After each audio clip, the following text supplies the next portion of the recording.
Oh, what's up, everybody? Welcome back here to Slasher Theory. We are going to be talking about Scream 7. Hold on, I gotta shut this light off back behind me because it is going to be a pain, and I don't like the brightness of that. So let me go ahead and do that. Let's see. There's that. Once I turn that off, yeah, I think that's good. Yeah, you don't. Yeah, it's fine. Don't need to see back there anyway. All right. So yes, welcome everyone to Slasher Theory. Today we're going to be talking about everything to do with Scream 7. Spoilers. Welcomed here. We're definitely going to be tons of spoilers for this live stream, as everything we talk about going to be everything to do with Scream 7 and what happened in the film and what I think about it. And then we're going to go ahead and after we talk about it, we're going to have a little ranking game of the of my favorite movies in the series franchise, my favorite killers in the franchise, and all that. So, without further ado, let's go ahead and dive into this. Let me add. Oops, oops. I wanted to add something really fast in case I would need it.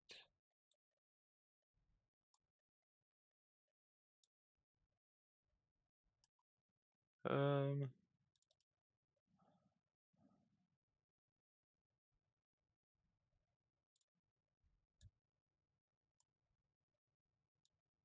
Whoa, let's not do that.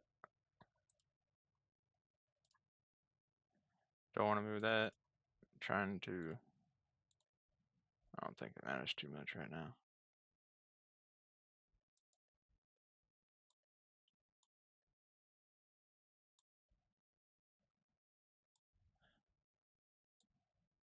All my lands.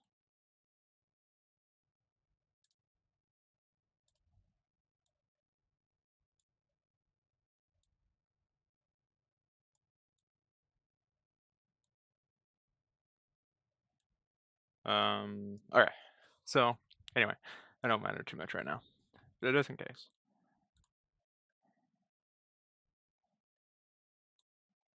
Gonna just do that.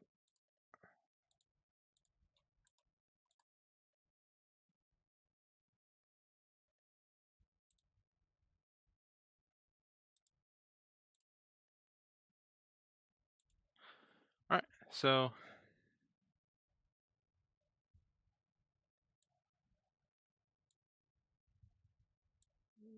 It's crazy.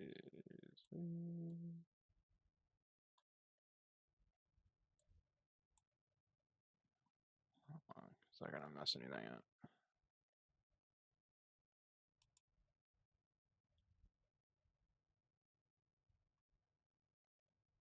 Okay.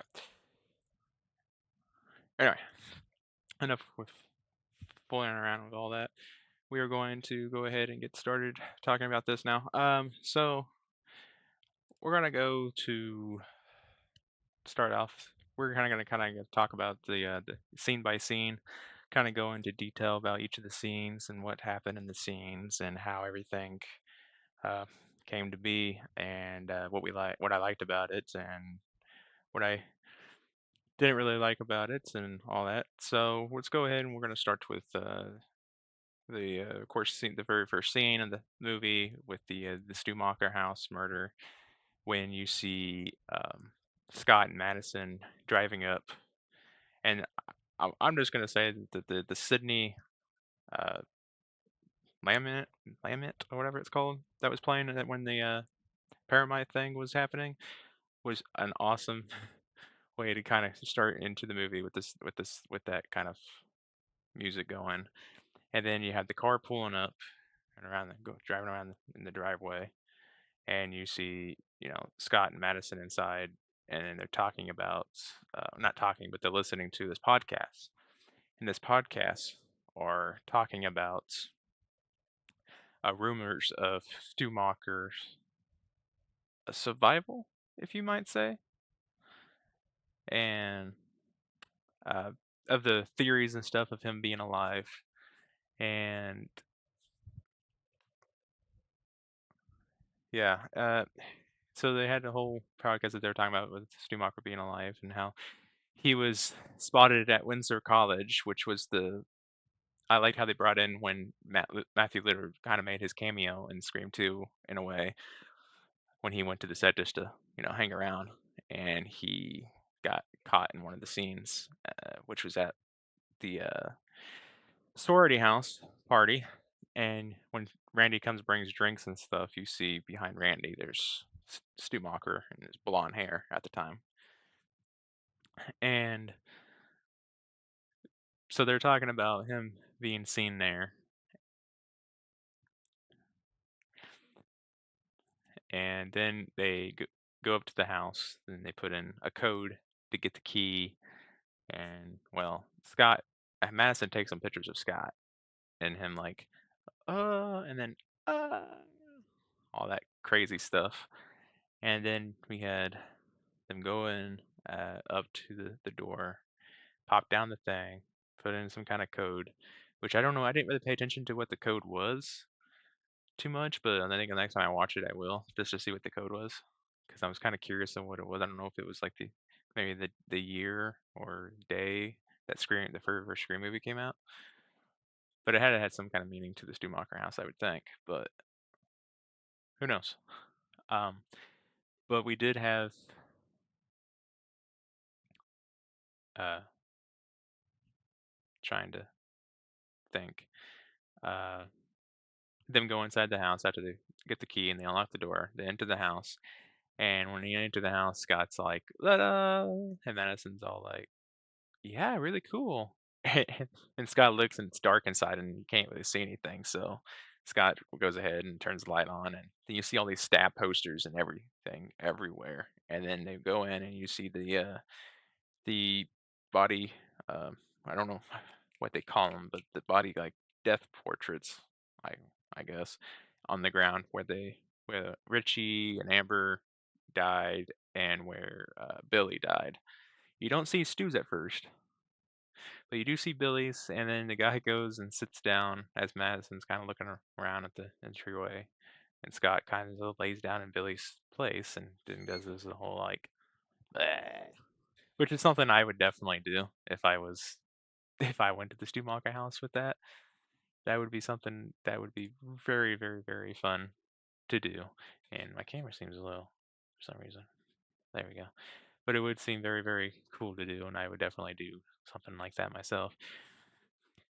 And then you had them exploring the house. They see some record videos, and they kind of make some jokes about the franchise. They eventually go into the TV room where Stu's death portrait on the ground is at, with the TV is on top of where Stu died at. And of course, you had you had Scott talk about how he's kind of a Stu head himself, which, you know, so am I. But and he like believes everything that the podcast was saying, and and then Madison doesn't really seem to be really enjoying this whole experience. So uh, Scott tries to like talk her into enjoying it more, and that's when she was like, "Oh, did you know that this is where Stu died?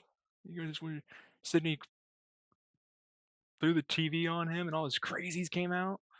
Which is by like one of my favorite lines in the movie. I thought it was kind of funny and a good kind of joke line between the two with uh with that.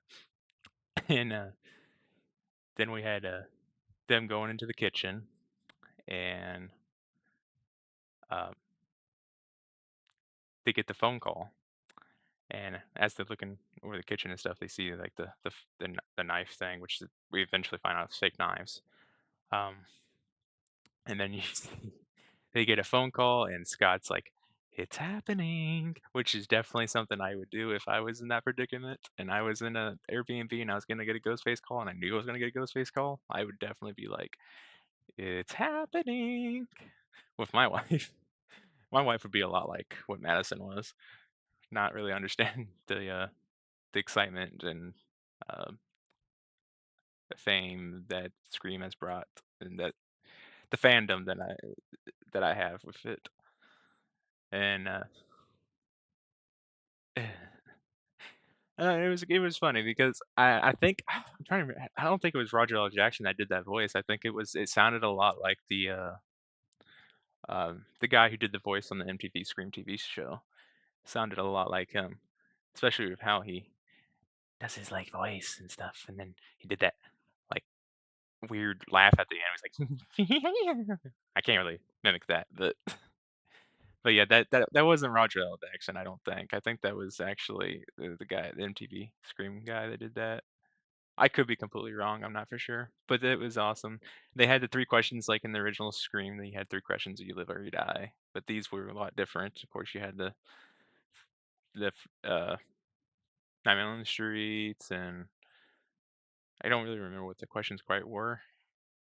Oh, what his favorite scary movie was when he was, like, stabbed, and then something about a question about the Nightmare on Elm Street movie. I can't remember what question it was, though, and then the 3rd one was about if Jason drowned or not, which was a trick question because he never did drown, and the guy was sitting there Scott was doing math in his head from, like, when Jason was born to what year it was when he drowned, and it, yeah, he would've if that was actually Ghostface, he would've been dead right there. But unfortunately, that was not the actual Ghostface. Instead, after he leaves, to go investigate the house a little bit more, you had Madison find the animatronic as she guys, uh, after she gets a phone call in the kitchen. She gets the phone call from the actual Ghostface, saying that she was gonna die. I think I got ahead of myself because she found the animatronic before this. I think whenever uh, they were investigating the house and her boyfriend Scott left to go kind of look around. She found the animatronic, scared the crap out of her, and then she ran to the door and trying to run out. And that's when Scott was at the door, and then she took Scott because she was freaking out about how there was someone in a ghost face mask, and she took him to the animatronic. He went over and did the whole thing, and it followed. Which what happens later in this movie with this animatronic is by far amazing. I think it was a great shocker, which I kind of in my theory video that I did when I went through all the trailers and stuff, and I saw this, I theorized that the actual the ghost face was behind her, and that whenever she turned around and saw that one, the other ghost face was going to take the place of the animatronic. So there was going to be two attacking these them uh, Scott and Madison. I thought there was going to be two killers there, and I was wrong about that. But we'll get there in a minute. But yeah, and she found it, took Scott there, and Scott took off the mask and saw it was a robot, and they it kind of creeped her out, but they kind of went on. And then that's when they went to the kitchen and everything like that happened. And then she gets a phone call from Ghostface, and then she uh, hears noises, and so she goes to investigate, and then she goes back into the TV room where the Ghostface animatronic is at, and at that moment, you should know that the movie's probably gonna have a bunch of, like, AI stuff in it because of the fact of that it was literally a robot, it was literally AI, except for it didn't talk. Um, and so when Madison went to go look at to kinda go look in there, you saw the creep of Ghostface in the dark kind of come in like Michael Myers and then disappear back into the darkness, which I was like, "Oh, snap." And so she continues on, she sees the animatronic, and as she looks at it, the animatronic all of a sudden just goes, "Rah," it just says, this Ghostface's line, like, "You're gonna die tonight." Can't remember what line it precisely was, but it was definitely a line from Ghostface, and the fact that the animatronic was doing it before she was even close to it, as she went close to it before when it started doing the thing with the knife, but before she got this is in the entryway, so she should have known something was up with it whenever it started just doing it without even being close to the animatronic. But then as she got and she I think she noticed that something was up with it, so she kinda got close to it, and it kept doing its thing, and then you have the other ghost face that comes up behind her, and as the animatronic ghost face does the whole knife thing, she, backs off from it and falls right into the other ghost face behind her, and as she goes into the other ghost face behind her, she turns around and punches them. She got so scared that she just flat out punched the dude, and then you just hear, "Oh, oh," and it turned out to be Scott, and then underneath the Ghostface costume, which I have no idea where he got it from. He must have found it somewhere else in the house or something and then put it on, or he brought it with him, bought one and brought it with him, but I'm not really for sure, um, where he got it from. And then, as she kind of was getting on to him about it, Scott, got a little freaked out. He kinda turned his head. He's like, "The animatronic just moved." And she was like, "Well, that's what it does. It's an animatronic." And he's like, no, no, no, no," because he knows that you had to get close to it for it to do its thing, and they're a little ways away from it. And so Scott got close to it, which I would never have gotten close to it. I would have been like throwing stuff at it, like, like I saw that thing move. But but he gets close to it, and as he gets close to it, Scott gets freaking stabbed by this ghost face. And I don't even know how this Ghostface and you see the pieces, and as Scott gets stabbed and everything, and Ghostface kinda goes to the around the couch with him as he's, like, holding on to the couch trying to move, and then he gets the knife through the head, which is the first kill of the movie, and that's a cool scene. You see the eyeball kind of just go white and stuff and everything in the back of his head, and it's creepy and cool at the same time. Then he just falls down dead, and as he falls down dead, then he starts going after Madison, and as he goes after Madison, you see the pieces of the animatronic on the ground. Now, I don't know how Ghostface got into the house when I guess when they're in the kitchen or something, but I don't know how he got into the house without making a noise. Goes over to the animatronic, takes the animatronic out of the costume because the animatronic didn't have the costume when it was on the ground. So I think one of the killer that did it came in without their costume, put the costume on, took pieces of the animatronic underneath the table. And how they didn't see it to begin with, I have no idea. And stood there. And I don't get that scene because the pieces of the animatronic was literally under the coffee table. Like you could see it. So when she like fell down by the coffee table, you clearly saw like the leg and the arm of the animatronic. And I'm like, when I saw that, I was like, how in the world did Ghostface get in the house and do that? But who knows? Maybe when they were messing around in the kitchen on the phone or whatever, he snuck in and did all that. I don't know. But it was definitely interested. And then Ghostface tries to attack her, and she runs up the stairs. And Ghostface chases her through the house. She throws lamps at her, knocks him against the walls, the door, kicks him in the face. She does everything in her power to survive. She gets pinned up against the wall, the knife like in her face, and she pushes him and throws him over the balcony as she also goes over but grabs the chandelier and gets her and swings and gets her feet up on the ledge of the staircase. And as she does, Ghostface then eventually falls down. Not Ghostface. God, did I say Ghostface? Uh, Madison eventually falls down, and as she falls down, she goes right on top of the knife. Which the scene I was very, very, very not very sure how it was going to work. 'Cause I knew she was gonna get stabbed through the gut. I thought maybe it was gonna like go like all the way through her or something. But the knife, I mean, I guess it's not really a big knife, but like I didn't know if like when she fell on it, he was just gonna like split her right there or what. But no, he just kind of flipped her off and then took the knife back out, poured gasoline on her, and then lit a match, threw it down, and burned her alive, just like Amber in Scream 5. Which is kind of funny because she did say something earlier in the movie. She kind of made a foreshadowing event with it when she said that that was one of the worst ways to go was to be burned alive, and unfortunately, she got burned alive in the house. And the house burned down. Then we saw Ghostface walk out of the house, which was by far the best shot,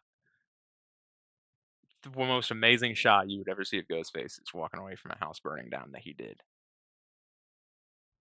after he killed the people he intended to kill. So, and then he walks away, and then it cuts to the Scream 7 logo, which Scream is the same logo as the first Scream movie, same font and everything, which was pretty sick, and I liked it. And then, and this scene, I think, was this entire opening scene was definitely, I think, the best opening scene in the Scream franchise by far.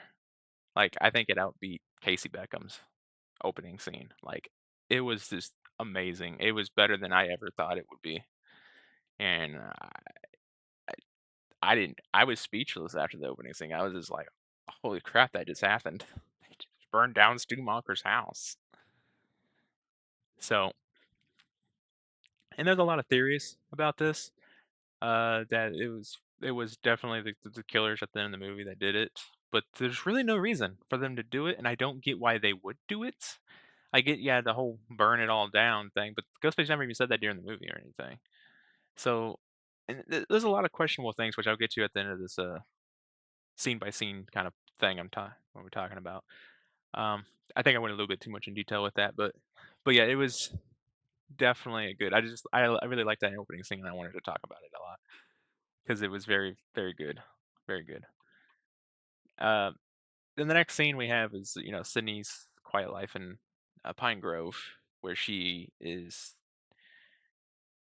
Uh, we cut to Tatum pretty much.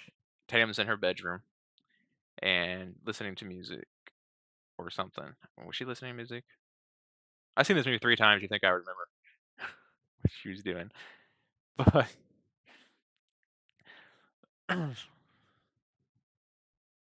But yeah, I mean, if there's anyone in the chat, what did you guys think about the opening scene? Did you guys like it? Let me know.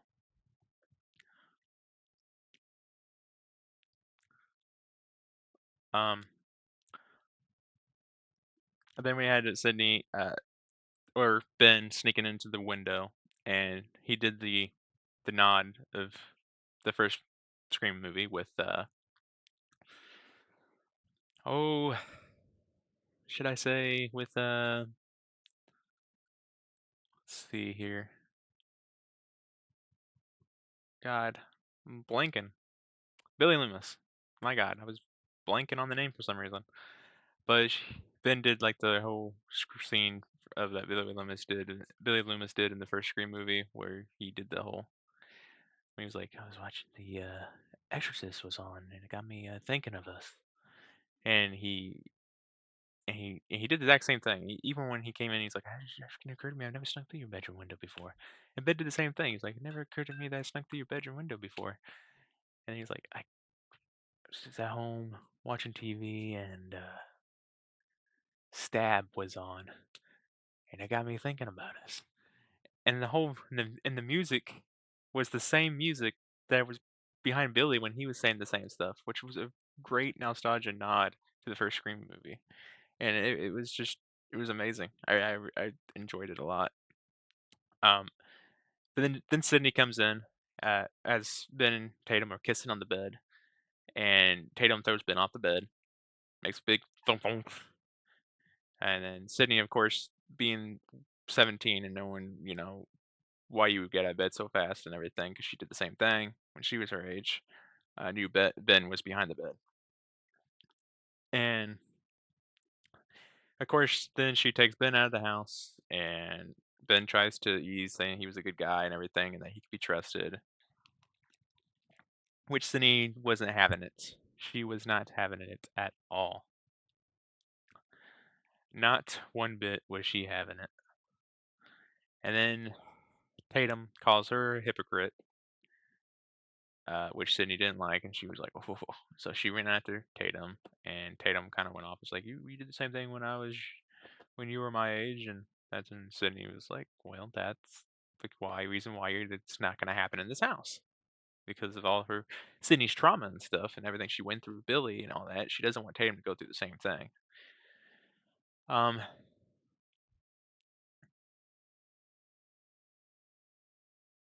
then we have uh Sydney going to bed, Tatum going back to bed, and Sydney going to bed, and we get introduced to Mark Evans, who's laying in bed reading a book, and asks and is like, "Do we think that she's doing it?" And Sydney's like, "Oh God, no." But it's like we got like 5 minutes left, because she knows that it's gonna eventually happen, and there's nothing she can do to stop it. And then we get cut to the next day, where Tatum comes downstairs with the jacket that Sydney wore in Scream 2, which holds a lot of memories for Sydney, because she had it during everything that happened in college, with her boyfriend in college dying, her best friend in college dying, um, the ghost faces, Randy dying. Like, it held a lot of things for her. And seeing Tatum wearing that jacket just brought everything, all that back to the surface. And she didn't quite like that. So, yeah, that wasn't really good. And then Mark, I really like Mark because he stood up to Sydney, saying this was on you, because Tatum took off the jacket and ran out. And Mark said, "This is on you," and kind of just put Sydney in her place. And Sydney was like, which is good for Sydney. Sydney needs somebody to kind of put her in that place, because if she lets trauma just take over everything for her, then what is there to really go on about? Like, if you let trauma take over everything, you're gonna screw up your kid no matter what. And that's what Mark is like, trying to put her like, hey, this was on you. This is on her. Like, Tatum wants to know more about Sydney. Like, yeah, she can get it in movies and books and and all this and documentaries and stuff, and podcasts and stuff, but she wants to know it from the source, not from some side media and stuff that doesn't even tell the half truth on anything.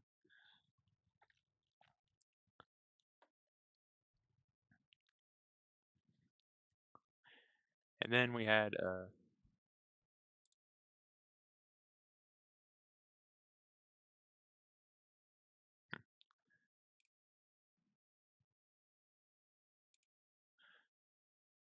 then we had oh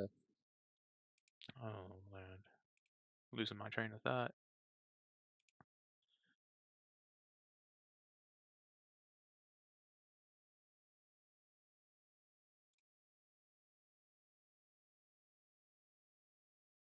Doo, doo, doo, doo, doo, doo.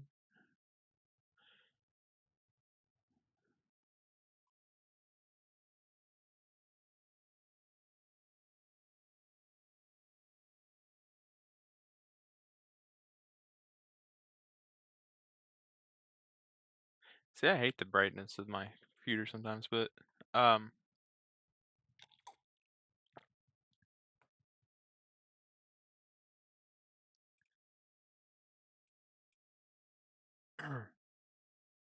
what was I going on about? See, I hate the brightness of my computer sometimes, but um,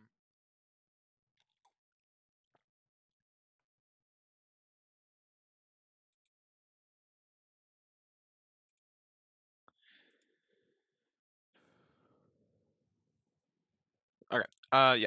Okay. So what was I at? Oh yeah. So we got Tatum going to school with her friends, and we see her friends. We get introduced to Hannah, Chloe. Of course, they talk about Sydney pretty much, and Hannah asks, if her mom was going to let her out of the house tonight for a party that Hannah was going to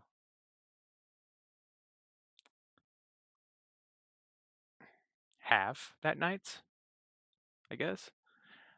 Which there wasn't really much mention of it because of reasons, but but apparently she was going to throw a party that night and wanted Tatum out of the house, and so but it never got there. But we got them going to school. Ben pulls up in a car, picks them up, and we also get introduced to Lucas in the school, which was a very fun uh, time. We pretty much get to meet a lot of the new cast in this uh, film. At kind of towards the beginning of the movie here, and we get Sydney going to the coffee shop as those kids go off to school, and you see her talking to. Uh, she talked to Lucas. That's when we first got met. Lucas was at the coffee shop, and Lucas is trying to get Sydney to come on his podcast to talk about the New York incident and stuff, which he's trying to get around to Sydney, but that never, never really happened. Um, then we had, oh, Jessica. That's the name I was trying to think of. We had Jessica come in, and as we had Jessica come in, uh,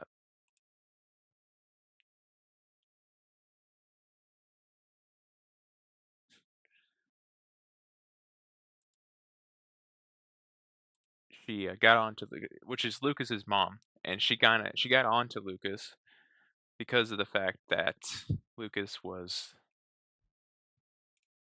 trying to talk to Sydney about the New York incident and stuff, and pressure her, I guess.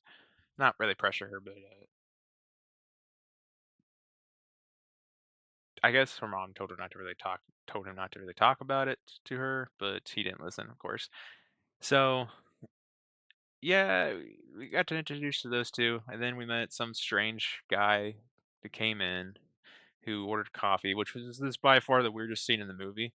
Some random guy coming in. She just says a name, Carl, and puts it on the counter. And this random guy comes in and gets his coffee and gives just Sydney this like the deepest look of like dread that you have ever seen in your life.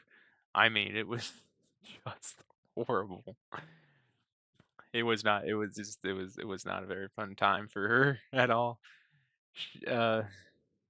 Like Sydney, like she even gave a look like, "What the hell?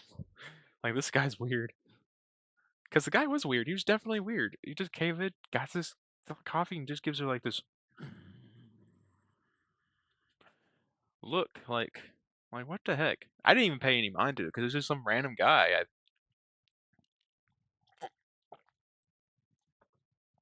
So I was like, what is up with this random guy in this flippin' movie? Um, but then we got um,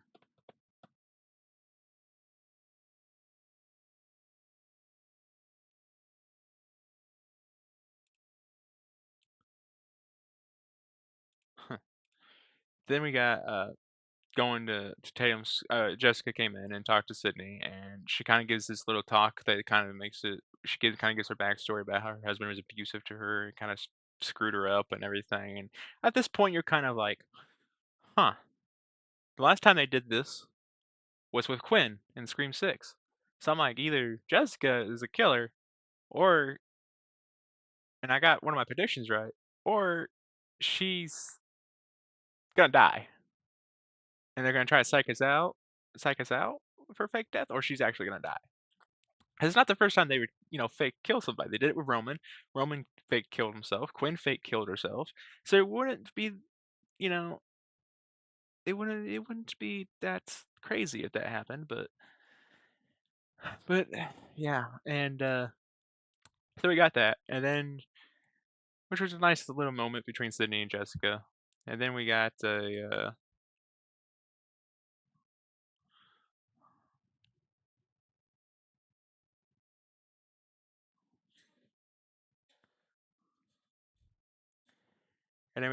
Tatum uh going.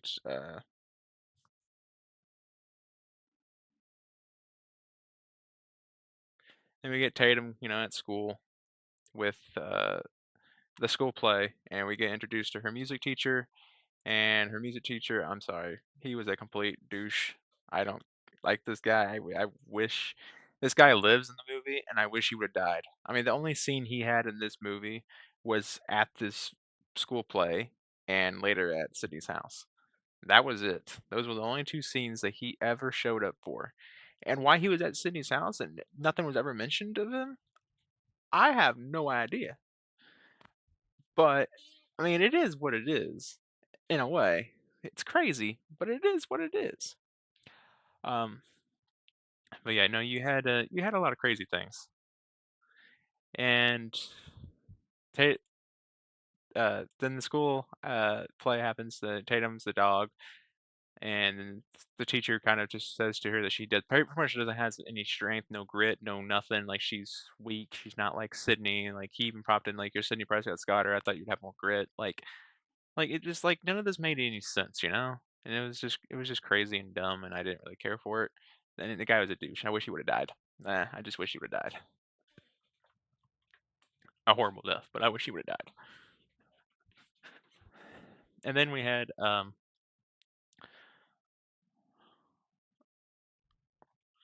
my camera's too far down now.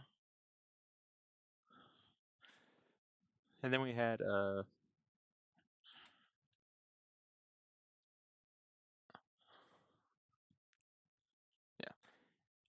All right. And then we had Hannah. And then the teacher also made it to where Aaron and Hannah had to work together because the swinging and she didn't really work out, and needed more practice together to kind of sync up and stuff. So after Tatum went to the back with Ben, and they had a kind of a talk with Ben and telling her why he likes her and stuff, which was a pretty nice scene. I actually liked it. And then we get our second death uh, in the season with Aaron.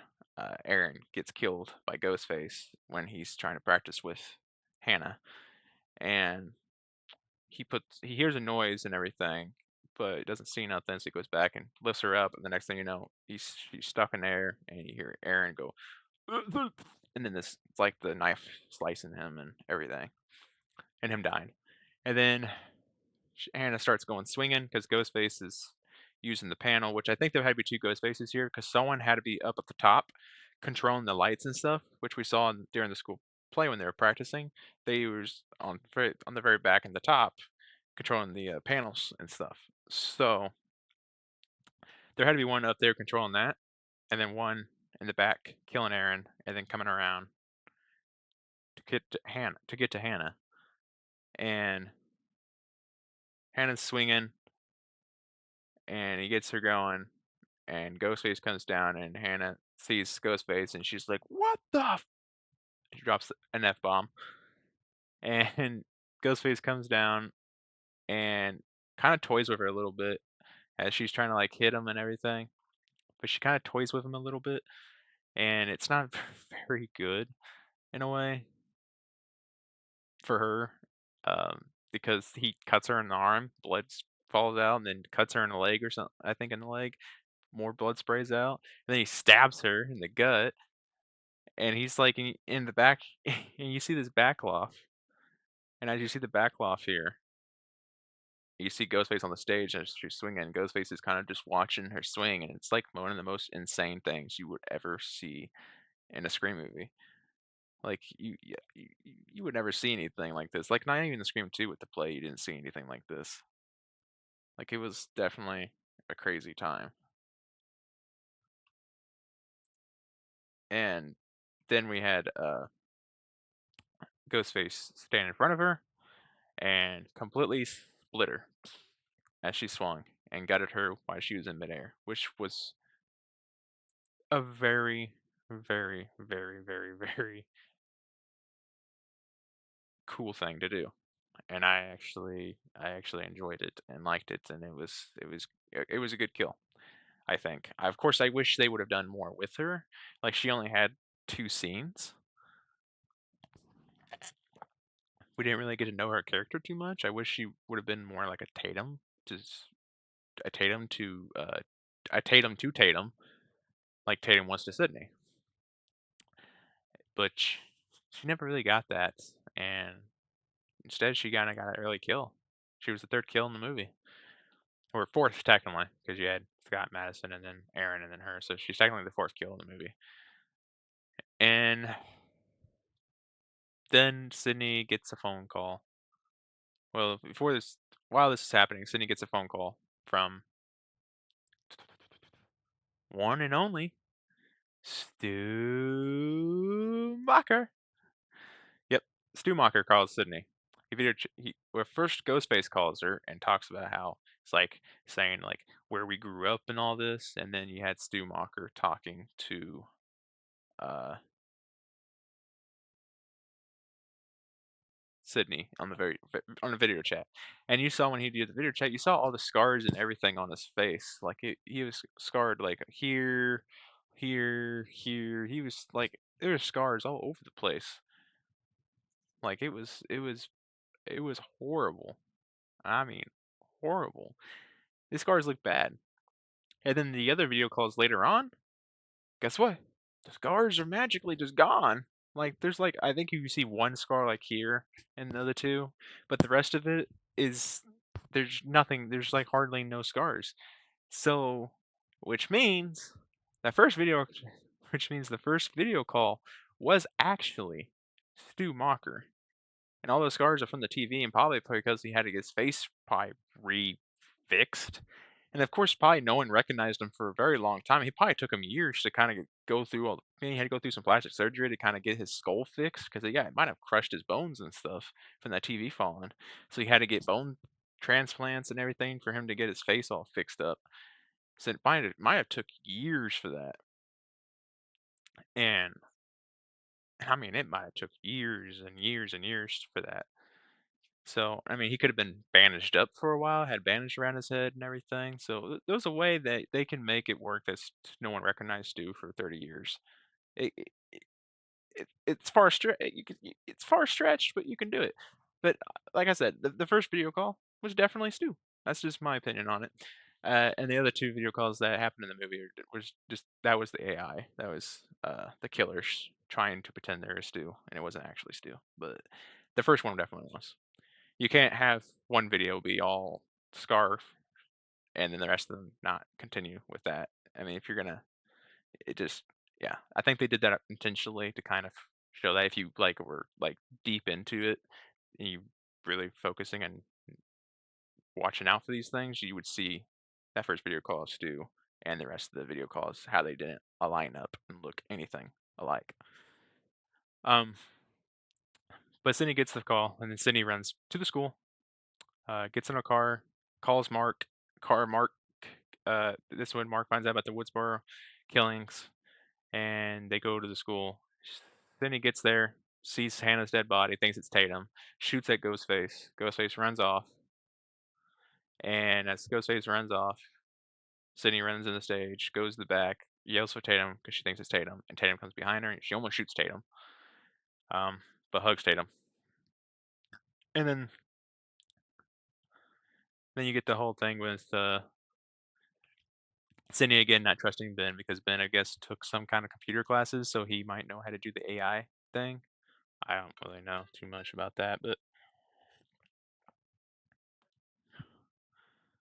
apparently he took computer classes and knew how to do the AI. So Sydney just automatically didn't trust him, which is fair. And then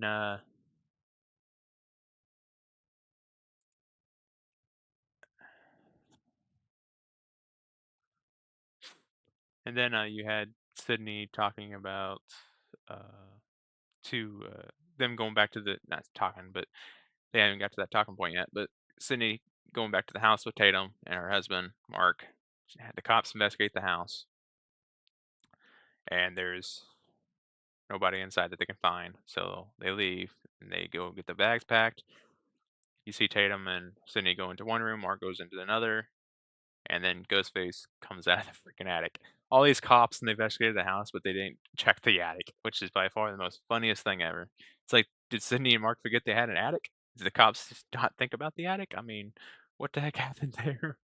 Like, they know they had an attic because Tatum said that she found the jacket in the attic with old clothes, so you would know instantly that they would know there was an attic. So I don't know why the cops didn't look in that, but it is what it is. Ghostface came down, did a jump down, and as Ghostface did a jump down, which we will see later in the movie also, and we know who did that. There was technically there was two killers in this house, if no one knew that.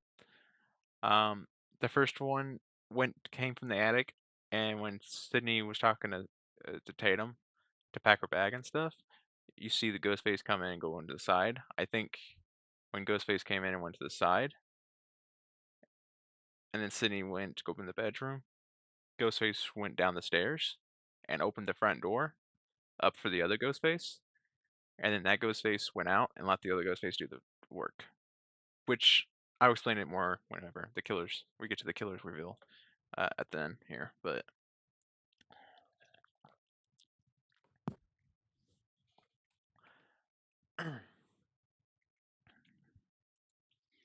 But yeah, and then so Cindy and Mark were talking. Cindy asks why Mark turned off the lights, and Mark's like, "I thought you did." Then the click of the light behind them in the hallway turns off, and then you see them going out, and then Ghostface comes with Tatum over the wall, uh, kind of sneaking. Tatum, you see Tatum at first, and she's kind of like sketching. I'm like, is she just scared? Did she hear something?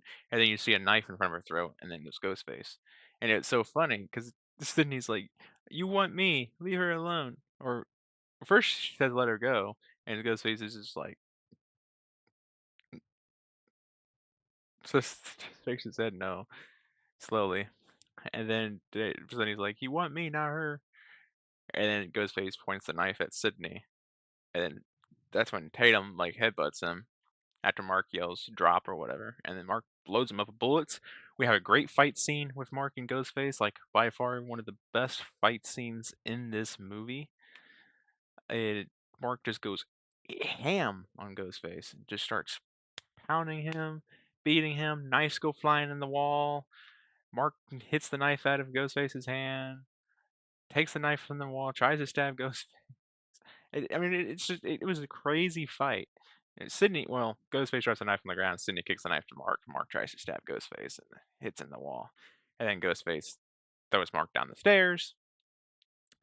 And Mark falls down the stairs. And as Mark falls down the stairs, that's actually pretty bad. Not gonna lie. Mark hits his head and everything on the stairs, and it just wasn't good for him.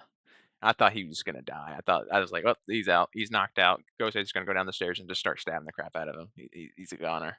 But no, Ghostface just left him alone and went out to Sydney and Tatum. They ran into the safe room, which I don't get why they didn't stay in the safe room. Ghostface couldn't have gotten in there. They were freaking safe in there. They could have just stayed there until the cops showed back up. Mark could have went and got help. The other cops.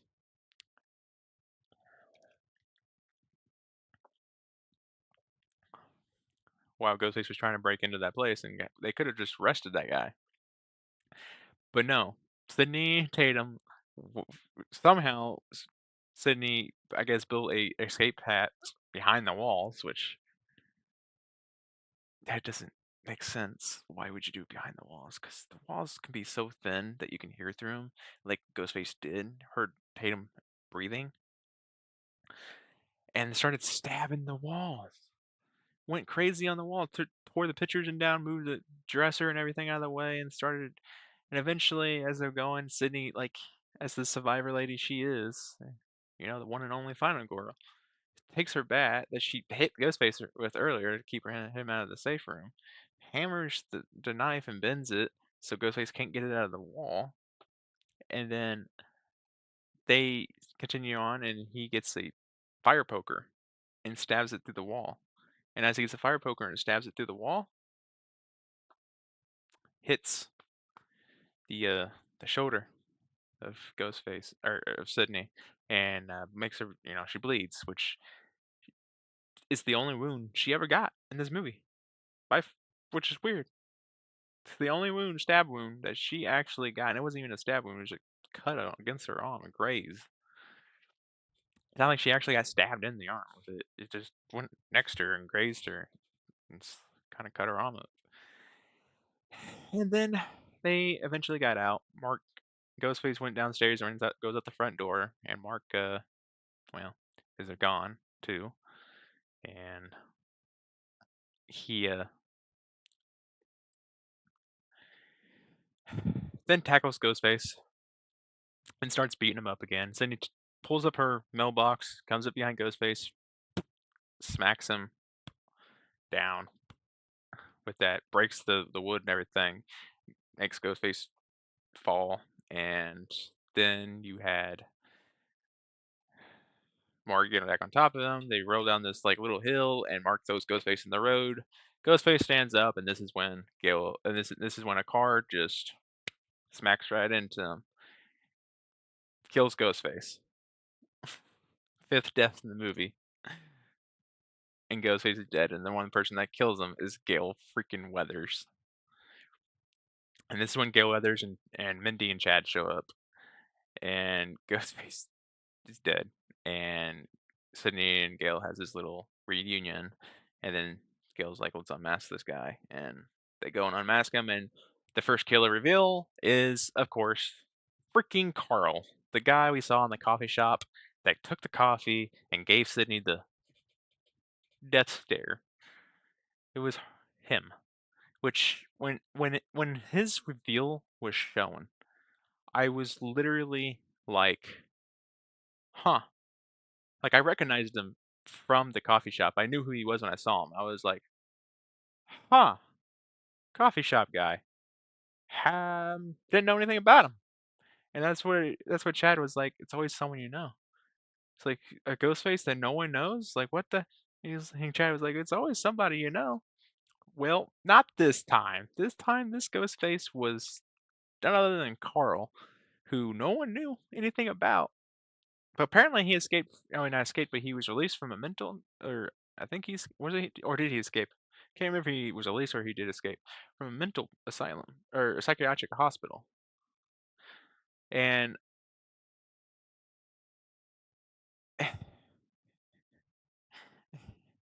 was insane. Which I literally in the movie theater, I literally said, and I had people next to me and everything, and I literally said out loud, pretty loudly, I was like, "It's a cult!"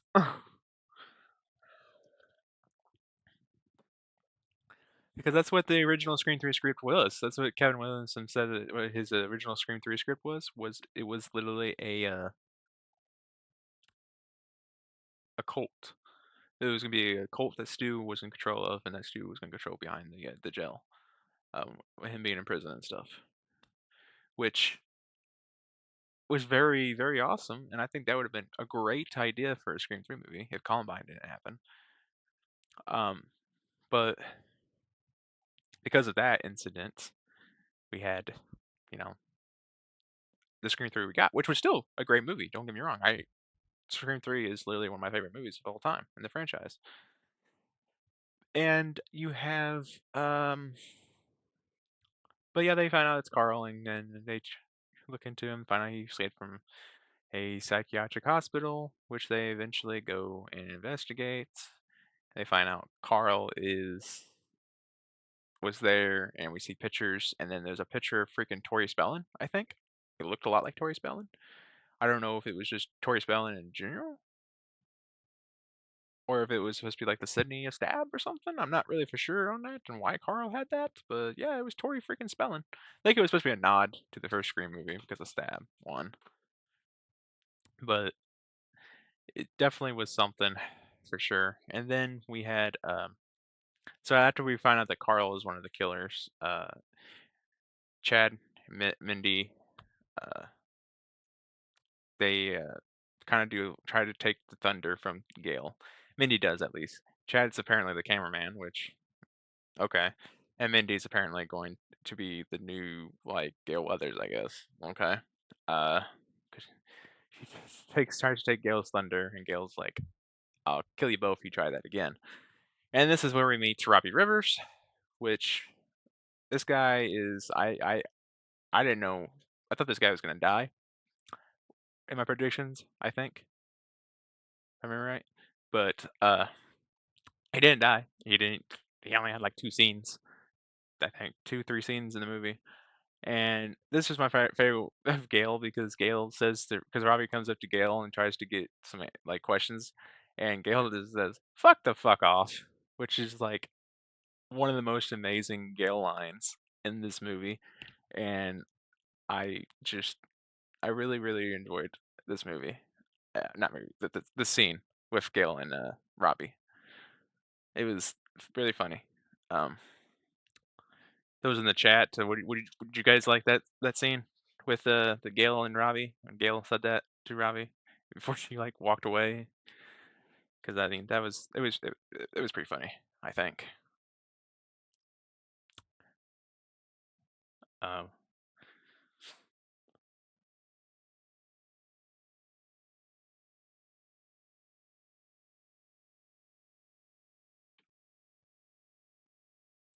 and then we had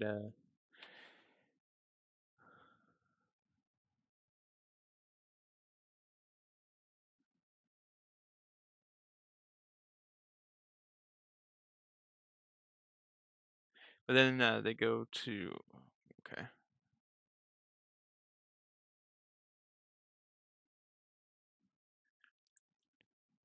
I needed a little break from talking for a second.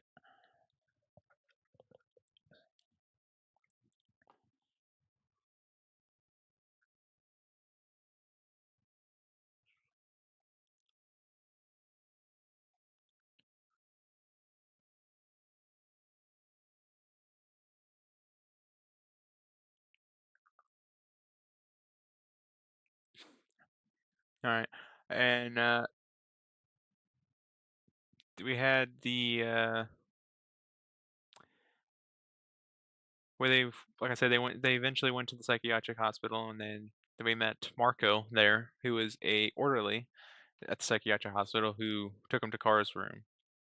And as they took him to Car's room, we had um, those pictures and this picture of Tori Spelling, and then they showed a picture of Stu. Which before this, when Gail was in the house, Gail met with Jessica and or Sydney. I skipped a whole bunch here. Sydney talked to Lucas and Jessica about AI, which Lucas said that he hates AI. He thinks it's a death of society, and he would never use it. And then Sydney goes inside, and Gail questions Lucas because it's always a teenager. Usually, that's a killer, except for Roman, of course. But and every freaking and well, Roman, Mickey, and Mrs. Loomis, Nancy Loomis. Every other movie was a teenager. Um, so of course, they instantly thought I was a teenager, but it wasn't any of the teenagers, unfortunately, which we'll get there.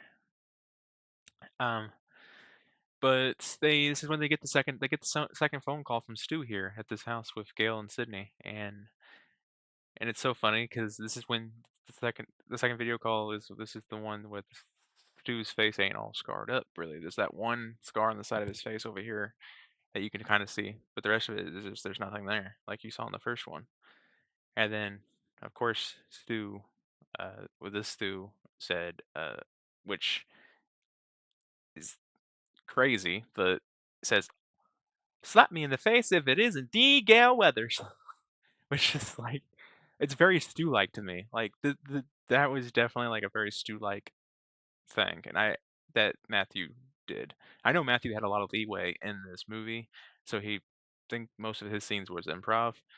So the fact that he did that was very great. And then of course they brought up the whole Gail getting fired and her contract didn't get it and her contract didn't get renewed, which is kind of a reference to what happened with Melissa Barrera, but we're not going to get into that here. But it's a nod to that because same thing happened with Melissa Barrera.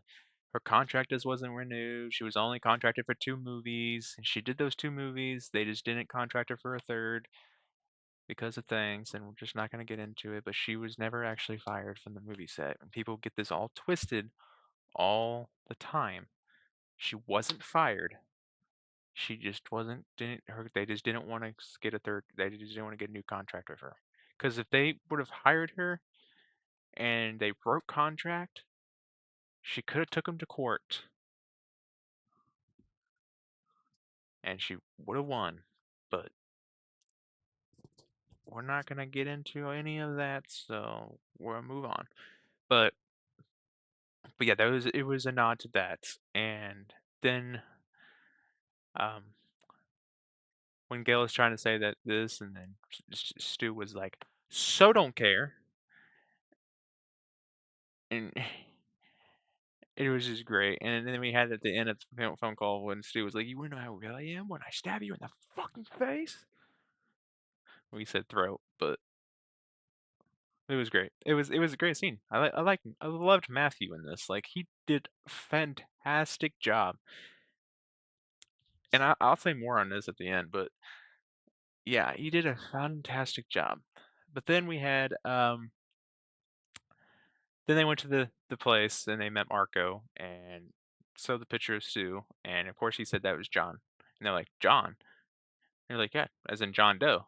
And he showed him a room where John Doe was at, which is what I was talking about. Like he could have been in the psychiatric hospital. He could have had for years. He could have had his face wrapped up, so yeah, no one would know who he is. And he could have had a little bit of amnesia. He got a good blow to the head with a TV, which it is going to kind of it probably did crush his face in a little bit and scar him up. Like don't get me wrong, that's a heavy TV back then, and that falling in your face and in glass breaking and electrocuting you, it could have fried his brain a little bit.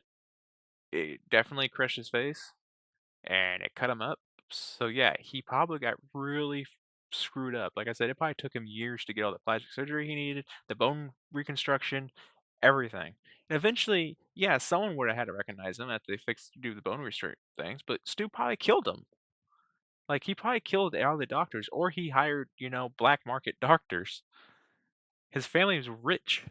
So he could have like gone on the black market and hired these like weird doctors and stuff to operate on him and stuff to kind of fix him up and everything so he didn't get caught.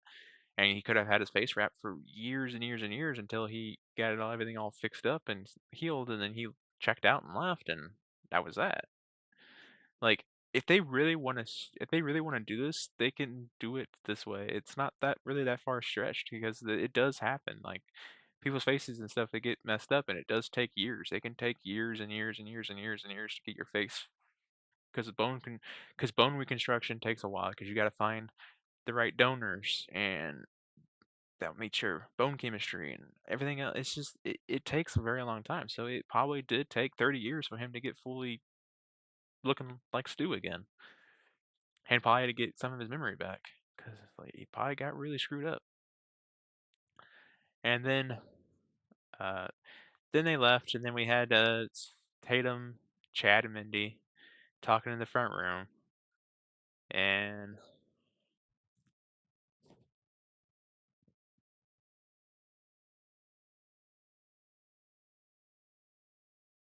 what the fuck? But you had uh,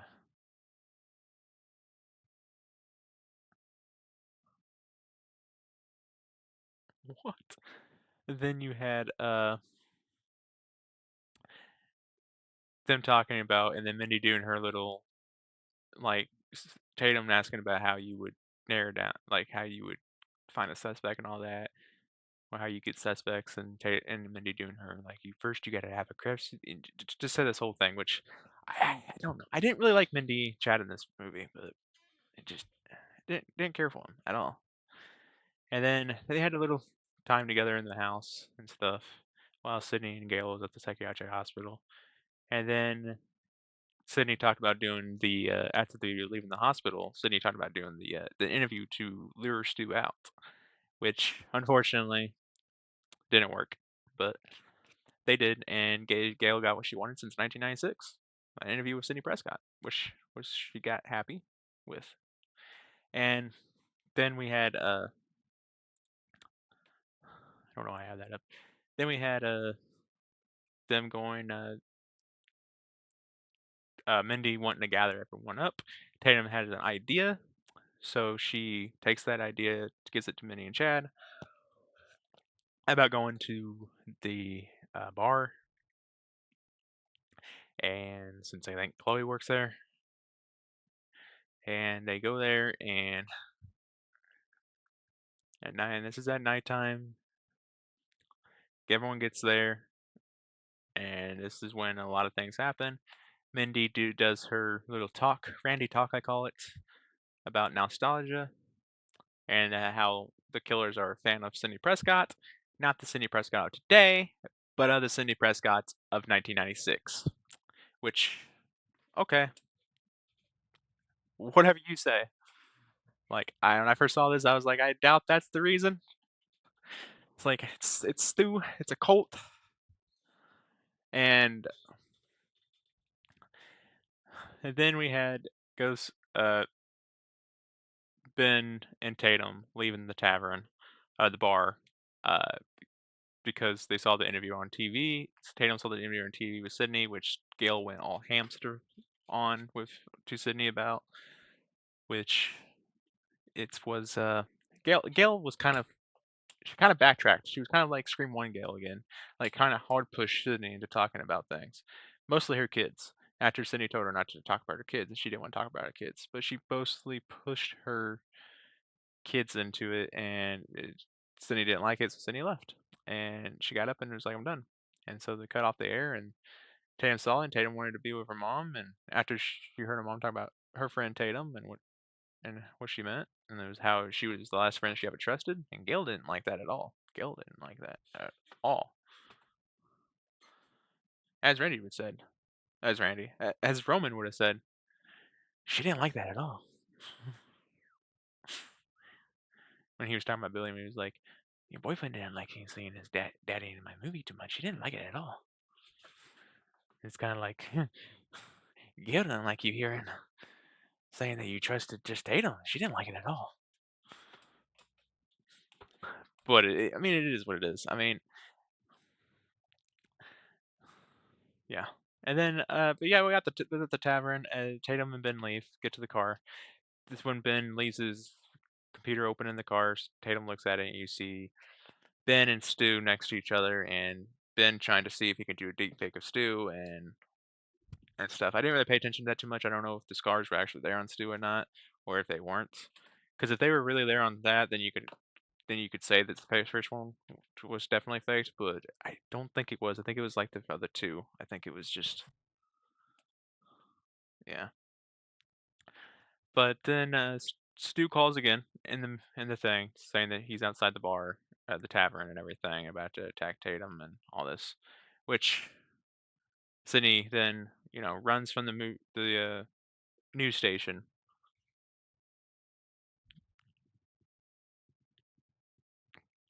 The news station to try to catch up to Sydney Prescott and not Sydney. Oh my gosh, to Tatum. Sydney left the news station to try to catch up to Tatum, and Tatum, of course, when she sees this, takes the computer, hits Ben over the head really hard.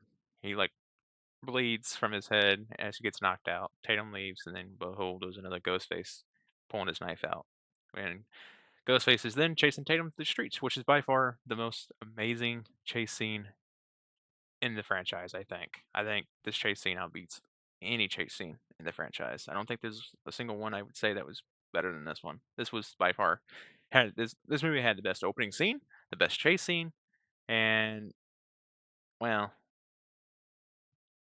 that's probably about pretty much about probably the best scenes that they really had. I mean, some of the kill scenes was good. Um, but then we at the tavern. We had the rest of the friend group, which is Lucas, Chloe, and then we have Chad and Mindy. And Chloe, of course, they smell something burning, so Chloe goes in the back. Lucas has to go to the bathroom, and Chad and Mindy are like, the two suspects just left the room.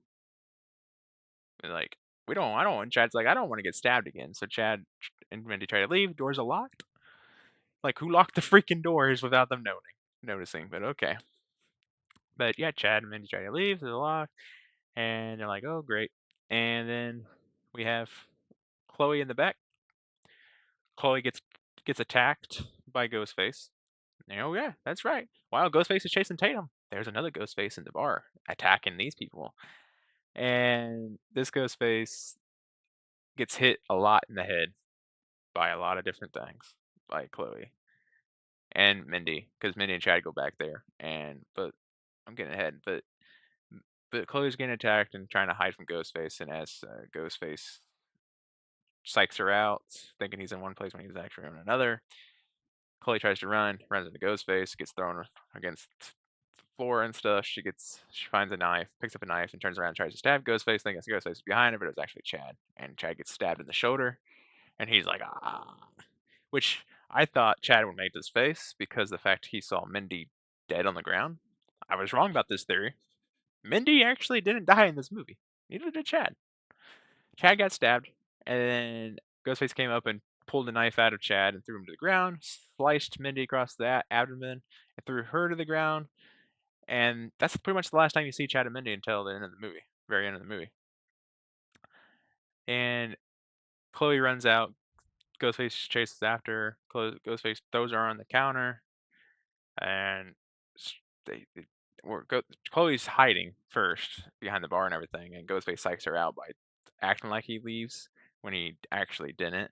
He kind of just went and ducked behind the counter and went around, and so when she tried to sneak out and stuff, he jumped over the bar, grabbed her, pulled her up on the the freaking counter, and then like they got in a fight, and she was trying to claw away. He grabbed her and went through a bunch of glasses, and a glass went in her neck and everything, which could happen in real life. To be honest, if you go through if you go through that much glass, there's a chance you're gonna get glass shard in your neck.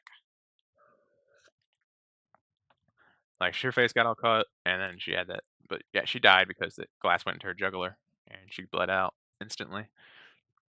And then we had Lucas. Oh, and I forgot to mention when Chloe ran out of the back room, she ran into Lucas, and Lucas tried to do a Derek move and run back in. But instead of getting cut on the wrist, no, no, no, he got stabbed and thrown out of the building of the back room onto the ground. And Chloe thinks he's dead, so that's when she tries to hide and everything, and then she dies. And then Lucas all of a sudden takes a deep like breath and he's like, and Ghostface hears it, and Ghostface turns his head. Which before this, you see Ghostface after she gets the glass shard in her neck. Ghostface actually goes on top of the counter, looks down, sees her dead, and then does the same jump that the Ghostface in the house does from the attic. Does the same jump down, and they purposely put that in so you know who was in the house. And but yeah, and he starts crawling to the door. He puts his handprint on the door, which is funny because it's his right hand.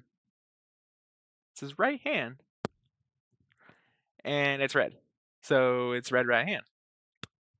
I think that's what the reference to was the song Red Right Hand, which played during the curfew scene, which was pretty much the same exact curfew scene that you had in Scream One, with a parent trying to get her kids inside and everything, stores closing up. It was exactly the same, and that happened when they were closing everything up and stuff before they went to the tavern and stuff. That was earlier. I forgot to mention that, but yeah, that was a great scene too. Good nostalgia moment.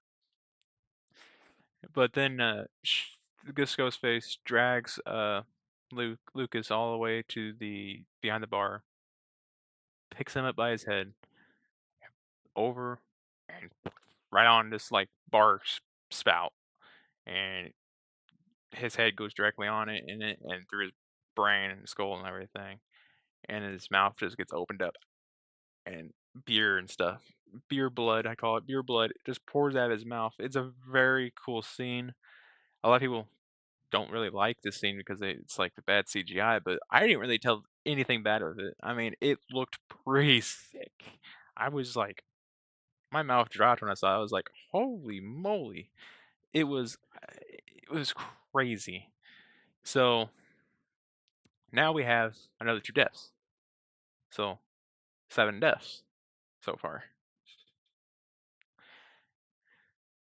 And yeah, we had 7 deaths so far. And then the scene cuts to Tatum back on the street getting chased.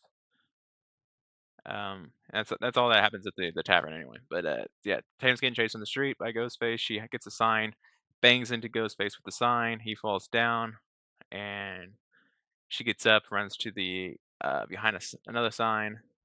Um, and as she as he runs behind another sign, she you see Ben appear behind her, and as he appears behind her, this is when you're like, "Oh crap, Ben. This is a Billy moment. Is Ben actually in on this?" Because Ben's like, I didn't see a ghost face." Because you literally saw a ghost face walking as she went behind this like sign, and he disappeared, and then Ben came in, but somehow he came around and got a hold of, and then when Ben was talking, saying, "Hey, it's not me," and Tatum's like, "Oh, I know." Ghostface came up behind, stabbed him in the shoulder, and as he turned around, Ghostface like stabbed him like Billy freaking Loomis got stabbed, like right in the gut. Which fortunately Ben is no Billy Loomis. He actually did die. Um, so Ben falls down dead. So that's 8 dead in the movie. And Tatum throws Ghostface through the window, and alarm sirens is going off. Which at this point you're thinking, where's all the cops? Where's the cops in the town? Like all this weird the stuff at the bar is happening, and then the alarm's going off in this place, and there's no cops. Where did all the cops go? They all disappear. Did Ghostface went to the police station and kill all the cops or something? Like where are they all at? Um, and then you see Tatum getting chased to the tavern and or that tavern, but the coffee shop. And as she goes to the coffee shop, she hides in there. Her phone rings because Sydney's calling her, and and behold, Ghostface hears it. Ghostface knows she's in there, so he walks around, acts like he walks around the building, and Tatum tries to get up and walk away, but the Ghostface taps on the window. And Tatum looks behind her and sees Ghostface, and he puts in the code and runs into the building. At this point, you're like, who knows the code? Like, who knows the code to get into the coffee shop? And you're like, interesting. And somebody in the movie theater was like, it's Sydney's husband. I'm like, how is that her husband? Because before this, I skipped a scene because before this, you went to the house with Sydney's husband. As he was at the house, he heard a noise. He went in the garage, and as he went in the garage, he got attacked by Ghostface in the garage. And Ghostface really severely stabbed him like 5 times. So you're like, "Oh, he's dead. Like, this guy is dead." There's no living after that. But so and then when Sydney, was leaving to go to Tatum, she tries to call Mark, and of course, sadly, we all know what happened with Mark, so and we all think he's dead. And then Sydney pulls up the video and sees Ghostface in the coffee shop with Tatum. Tatum's crying as she locks herself up in this room. And Sydney calls Tatum, tells Tatum that there is a gun in her safe, which is funny because she goes to the safe, puts in this code, which the code is I think some day in August. I think it was the day before like Russ Craven's birthday or something. I think it was. Not really too for sure on that. I think it was. I think it was like a day. The day Tatum's birthday was the day before Russ Craven's birthday or something. But Tatum gets the gun, and Sydney guides her to shoot Ghostface through the wall, which she does successfully shoot Ghostface through the wall. And then she leaves and tries to shoot Ghostface in the head, and Ghostface comes up from the ground and grabs Tatum, and Tatum shoots the gun off to the side and drops the gun eventually, and gets in this scuffle with Ghostface and eventually throws him back into another table, and he gets knocked out. And then behind her, as she's about to leave, behold, another Ghostface, which is the one from the bar that killed Chloe and Lucas and attacked Chad and Mindy. And then they both attacked Tatum, and by the time, and then by the time Sydney gets to the coffee shop, this is when the fourth video call from Stu happens, saying that he's gonna put a knife through the heart, and pretty much telling her to go back to her house. So she has to go all the way to her house, and this is when we enter the third act of the movie. And this is by far, I wouldn't say the best third act of the movie. I actually enjoyed the third act of this movie more so than I thought I would. Like at first, when I first watched it, I just liked the nostalgia of the third act. Like liked seeing Roman again. I liked seeing Dewey again. I liked seeing Laurie Metcalf that was in this movie. Like holy hell. Uh, and of course Stu. I mean, it was great. Like it was very very very good. I liked the third act. A lot of people didn't really care for it, but I actually thoroughly enjoyed it because I mean it's not really about the story at this point. It's about the nostalgia. That's what this whole movie is about. Is the nostalgia of it. So when Sydney goes into the house, she sees a video. Of course, she sees the camera, so she knows Ghostface is watching her.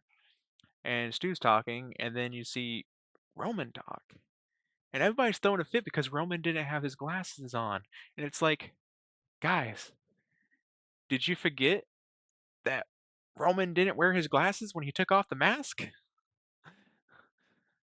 Like Roman wasn't wearing glasses. He was only wearing glasses when he was Roman Bridger, when he was in the movie producers and stuff like that. But when he was actually Ghostface, like he didn't have his glasses on. Like he took off that mask, there was no glasses. He didn't have the glasses on.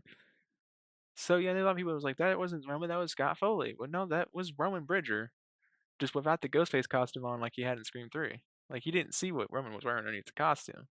He was probably wearing that same clothes he had on before, but it just I just don't get what people wanted from this because I mean I wish they would have used Roman more, and I wish they would have used Dewey more, and Lloyd Metcalf. I wish they would have used her more. That was I didn't know she was even going to be in this movie because I saw her interview. I kind of figured something was up because I saw her interview when she was kind of avoiding the question. Like I like when someone asked her if she would be in Scream 7 if they would ask her to be in Scream 7 if she would have been in Scream 7, and she was like I would have if they asked, and then she's like I would have if asked. Like she tried to avoid the question. So at that point, I'm like, okay. I'm like something's up here, but I didn't think too hard into it. But yeah, she was in this movie, and when I saw her, I was like, holy crap, that's Nancy Loomis. And then I went to Dewey. Had Roman, Dewey, and it's all these. It was just nostalgia from the other things, talking about how Nancy Loomis talking about how Sydney killed Billy, and Sydney was like, I would do it again and again, and everything, and it was just it wasn't at this point. It wasn't really for the story really too much. It was just for the nostalgia of the other movies and stuff. I wish they would have utilized Roman and Dewey and Nancy Loomis a little more, like they did Stu. But Stu was the main focus here. They pushed Stu a lot, mostly because of fans. Um, and a lot of people hated Dewey's haircut. I hated Dewey's haircut. Don't get me wrong. Dewey's hair in that was horrible, but I just liked seeing David in a Scream movie again since he hasn't been in one since Scream 5. He wasn't in Scream 6 at all. Only thing you got of him in Scream 6 was the drawings of Dewey's death and stuff. And of course the drawings of him in Scream 1. That was it. There wasn't anything, too much good about it.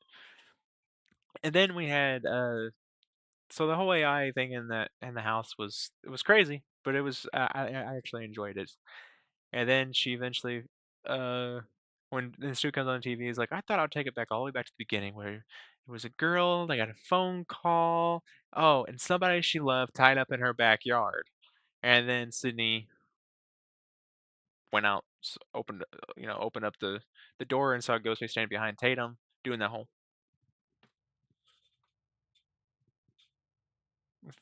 crazy thing behind Tatum, and then Ghostface, and then Sydney walks out and is like, "What do you want?" and everything, and then that's when the Ghostface stands up and takes off his mask, and this is when the second killer reveal happens, and it turns out to be none other than Marco, fucking Marco from the fucking insane in psychiatric hospital that he only had one scene at, one scene in the entire movie, and he was a killer.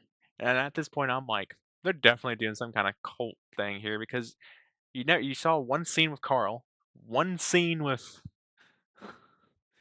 Marco, and they both turned out to be killers, and it was like, what in the world? And then he has the cut on his head from when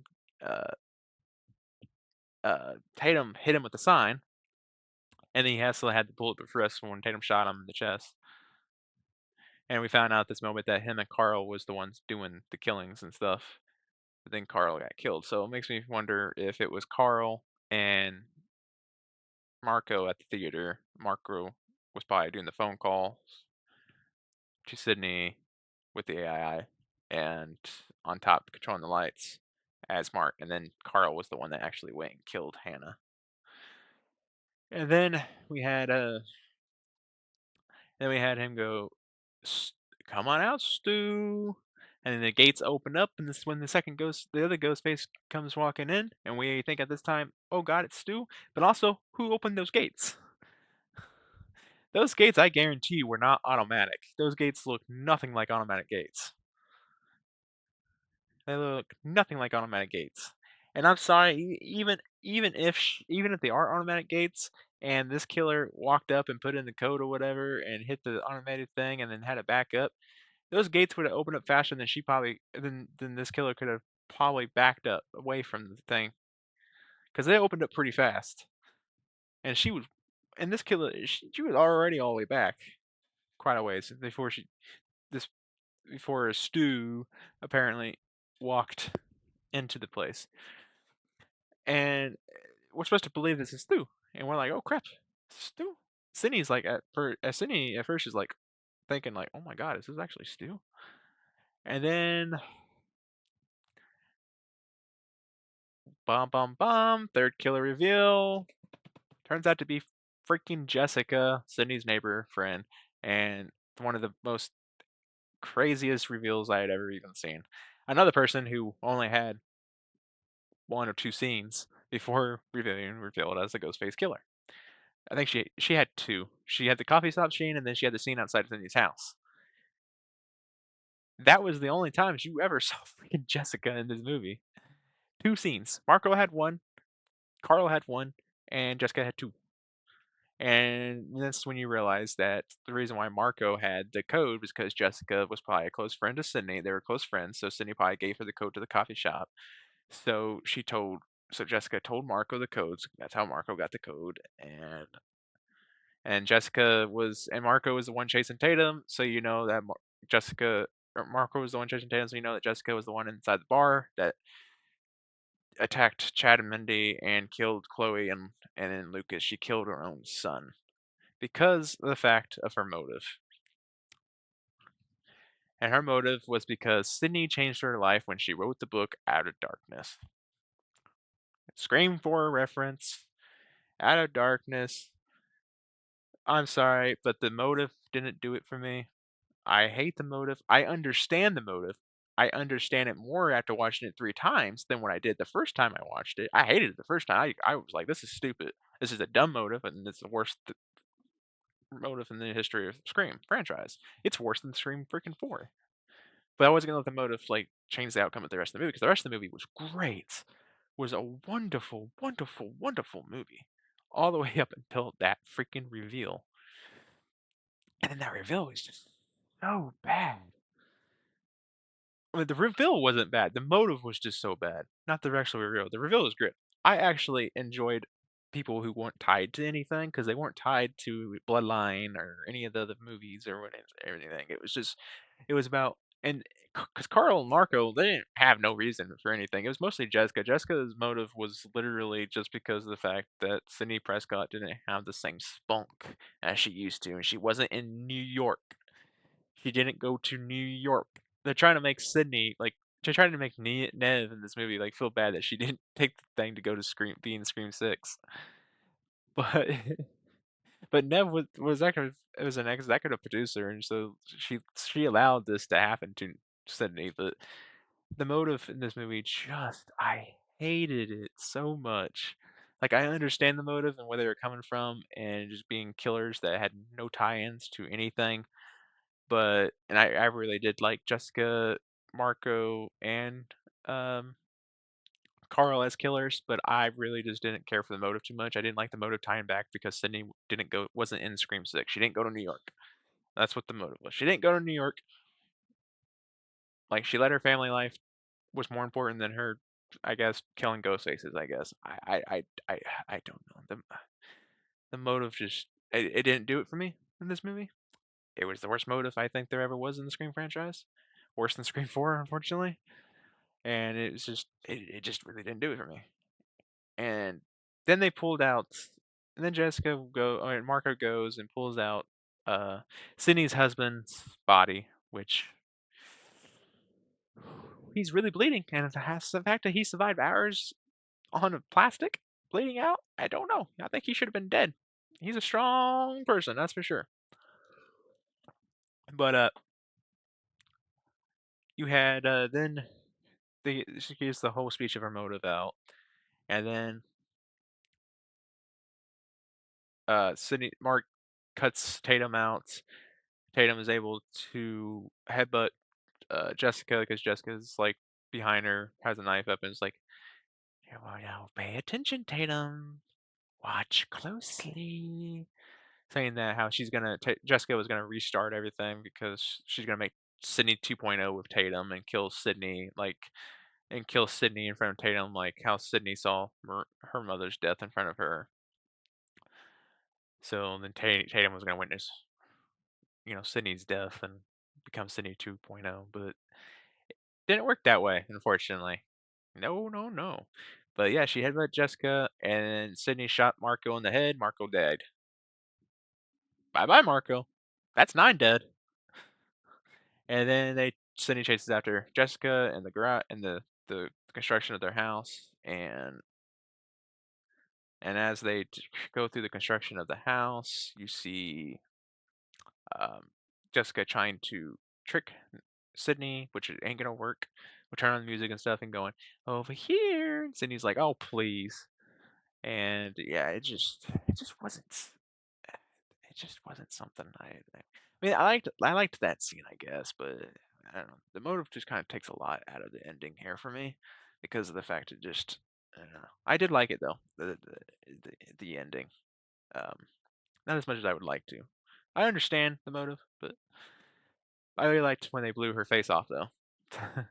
But yeah, Tatum comes in, shoots as Jessica's attacking Sydney and stuff, and Sydney is like takes after her brother and takes the knife and starts stabbing the crap out of her, and then you have Tatum coming with a gun and shoots the crap out of her. She goes against the wall, and then as she picks up Sydney off the ground, they Sydney's like, "You gotta shoot him in the head."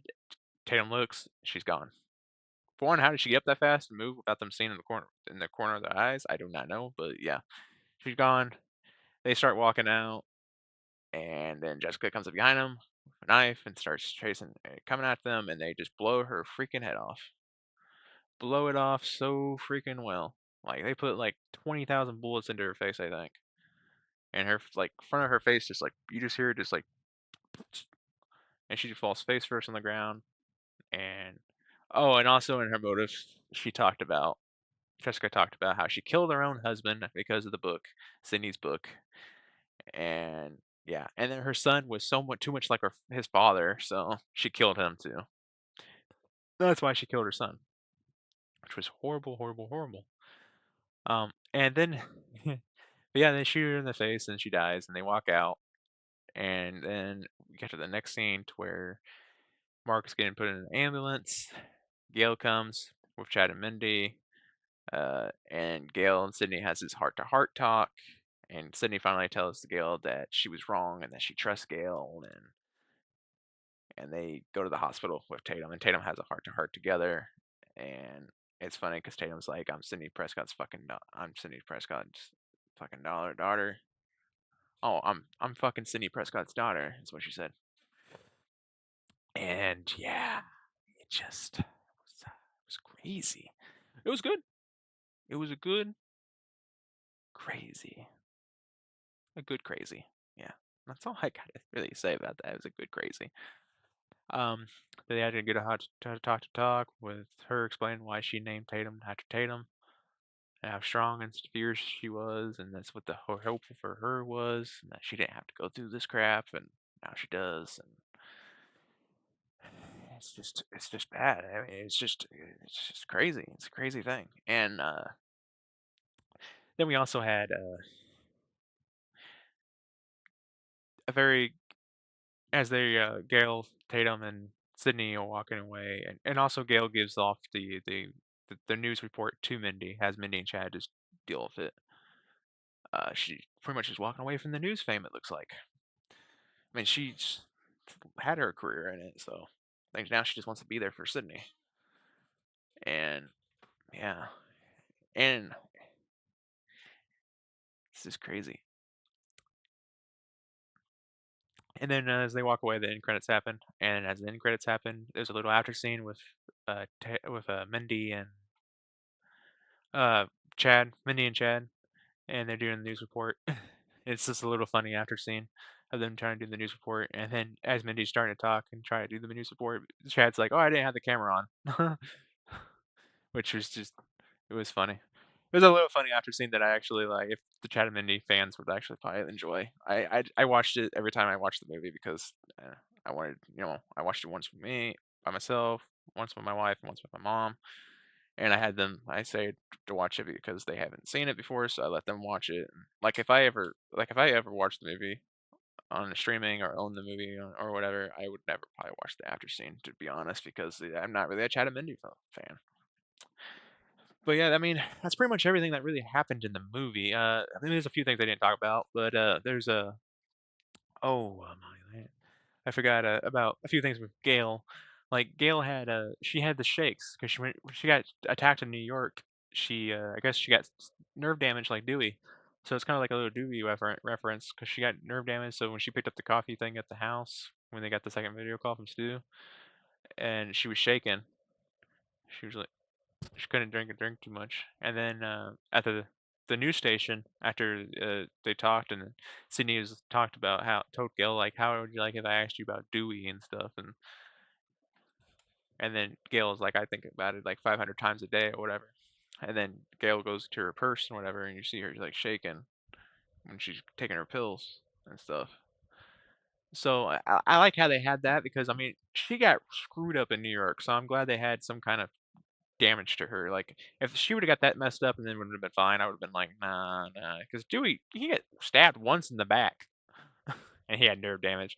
Gail got stabbed everywhere and barely survived, and I was like, there's no freaking way that she didn't have some kind of damage. But yeah, it just yeah, it was a very good movie. I literally I, there's a few things else I'm gonna talk about. Like uh, the point is Chad and Mindy. There was no reason for Chad and Mindy to be in this movie. It would have been fine without them. I really did not care for Chad and Mindy in this movie. Like it was horrible. It was very horrible. I don't understand why they were in this movie. Now I do. When I first watched it, I really couldn't understand why. But now that I watched it 3 times, I kind of get what they're trying to do. They're trying to get Chad to be the cameraman and Minnie to become the new Gail Weathers. So in the next movie, Gail's not the reporter, it's going to be Minnie the reporter and Chad the cameraman, and Chad's going to die because he's freaking Kenny. And Mindy's going to be the next Gail Weathers. But I really hope Chad and Mindy is not in the next movie. I hope that they get the career and they just do the news reports and they stay in New York or whatever, and that's that, and they just don't be in Scream 8. That's just that's all there is to it. I don't want to see Chad and Mindy unless they're going to be a pivotal to the story. I really don't want to see them because they had no point in this movie. They had no point at all. It could have just been Gil that just showed up. It didn't have to be all three of them. But they get and they also put Mindy in because she's a Randy person, so they had to have their Randy moment. So like they do in every movie, which I don't mind. I don't mind the Randy moments, to be honest. I really don't. But it's like they keep going with the movies.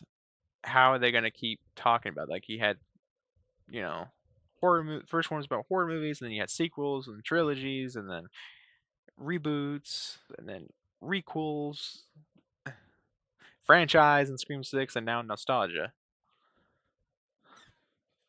And it's like, what would Scream 8 be about? Like they couldn't have really a Randy moment in Scream 8, I don't think. There's really nothing else they could really do with it. But they had no point in this movie. Gil was great. Sydney, this is by far the best Sydney we've had in the Scream franchise since Scream 1, in my opinion. Um, 'Cause Scream 1 we kind of saw, Sydney starting this whole Ghostface thing out and Scream, and she was a teenager, and now in Scream 7 we have her as a mom, and we see her as a mom and trying to survive Ghostface and kind of get her daughter to survive Ghostface, and we haven't seen this. We saw a little bit of this in Scream 4 when she tried to be that mothery figure to Jill, but it ended badly, of course. And then, of course, Stu, Matthew Lillard in this movie was fantastic. He played Stu to a T. Everyone who thinks Stu is that comes back wants Stu to still be that teenager.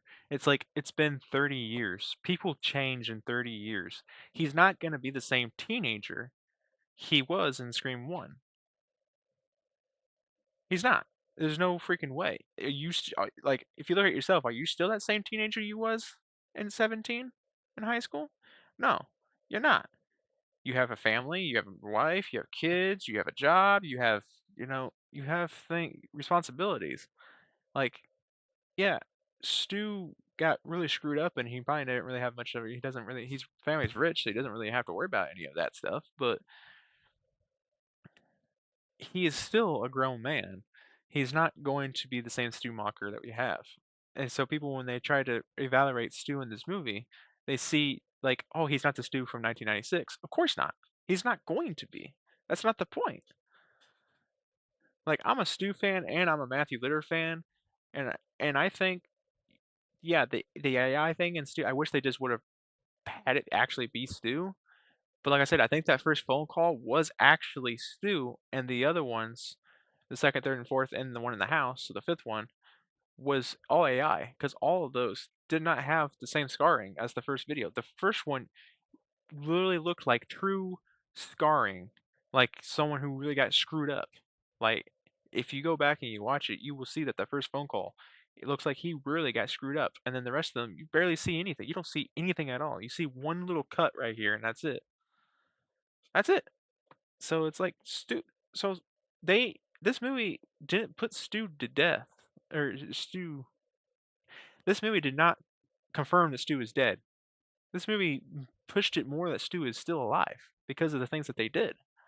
Like I don't know if they were trying to keep the Stu train going or not, but if they were trying to put it to bed, they failed. They did fail at that because they made it to where there's a lot of things in this movie you can pick that it's like Stu is still alive, like that video call, the first one.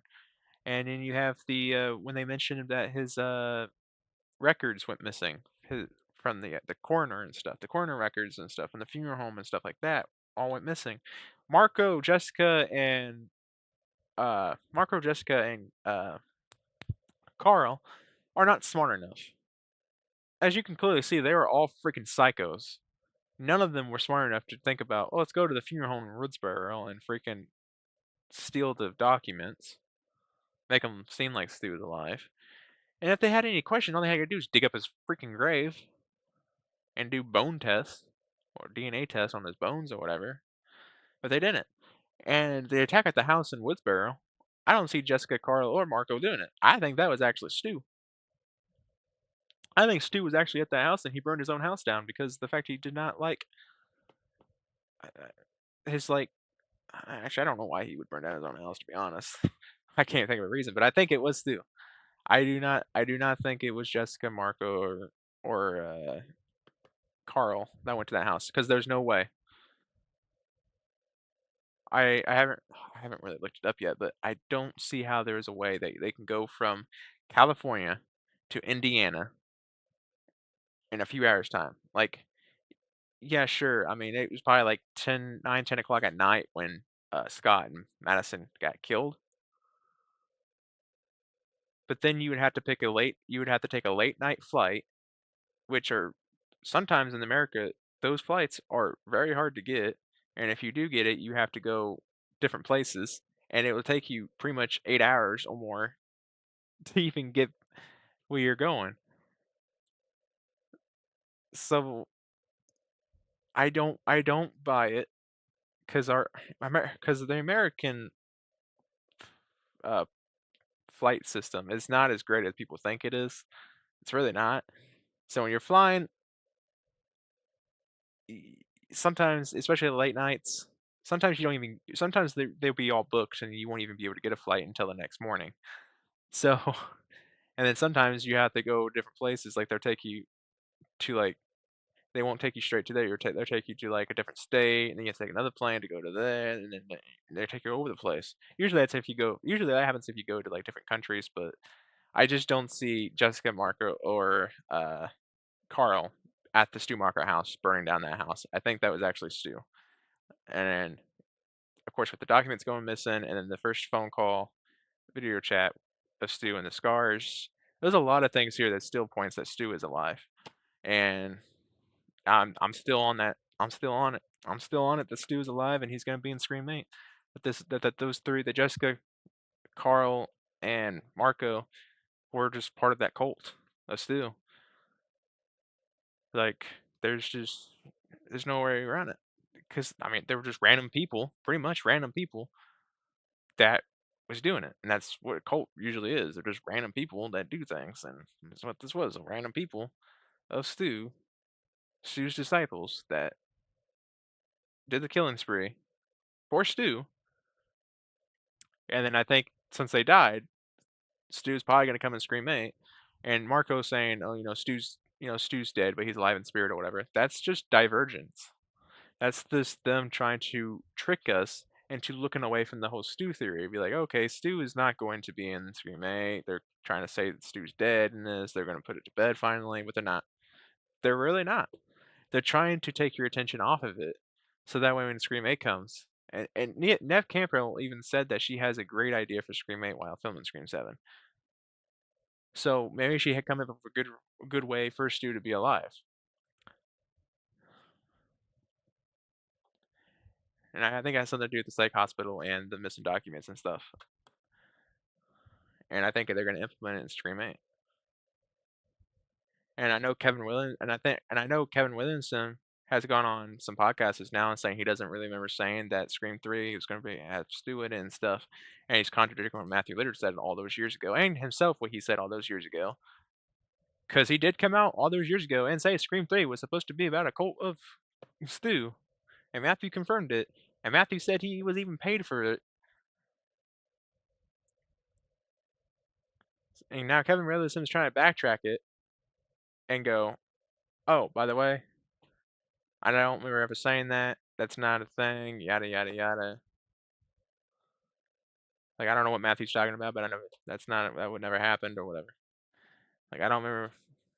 It's like, look, I bet you he still has the original script of Scream 3 because he implemented some Scream 3 things that he had in the original script in this movie. You saw it. There was a cult of Stu. There literally was. Like there's three people who used Stu's likeness and used it was definitely a cult of Stu. But I'm definitely on that Stu train. I think he's alive, and I I have a lot to say about that. But I'm not gonna. This video will go on for like hours. Me going to every single detail. This live stream would definitely go on for hours if I went into every single detail on why Stu was alive. Just gave three main ones that I noticed, and yeah, and I had my theory on how they could possibly do it. Like, yeah, it just I don't know. But yeah, this is the best Sydney we got. Mark Evans in this movie. My God, Joe McHale. It's like icing on cake, man. I never thought I would like Joe McHale in this movie. When I saw that he was going to be in this movie, I was like, why? Just bring Patrick Dempsey in, man. Why? I don't. Why are you bringing this guy in? Last time I saw Joe McHale was in Stargirl. So him being in this movie, I'm just like, okay. And he did a fantastic job. Like he beat the crap out of Ghostface. Like, holy moly.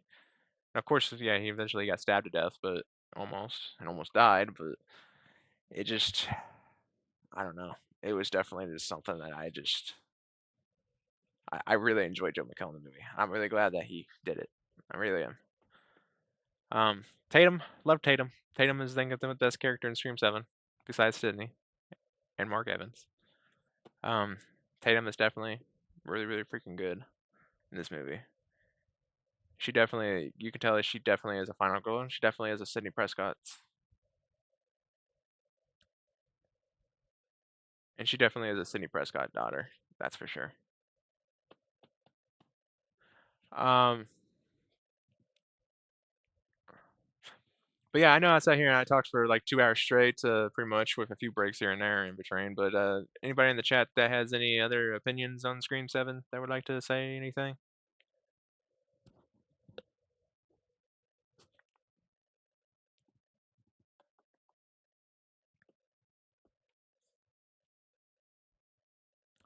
Before I continue on to the next segment of this live stream?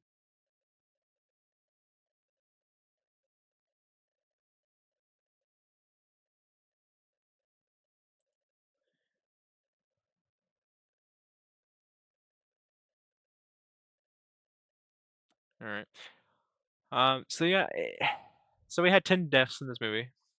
I'm gonna go by one of who killed who. Um,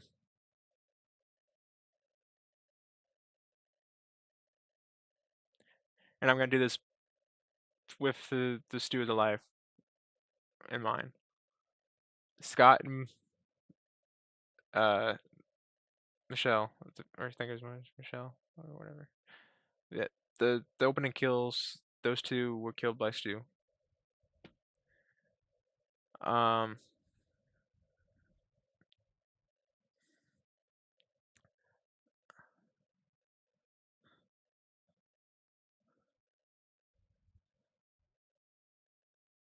uh, Ben, uh, and Hannah, hold on. The first two were killed by Stu.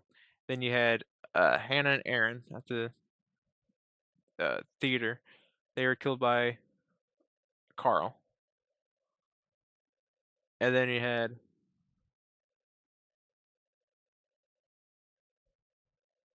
um, then you had Carl's death, which was killed by Gail.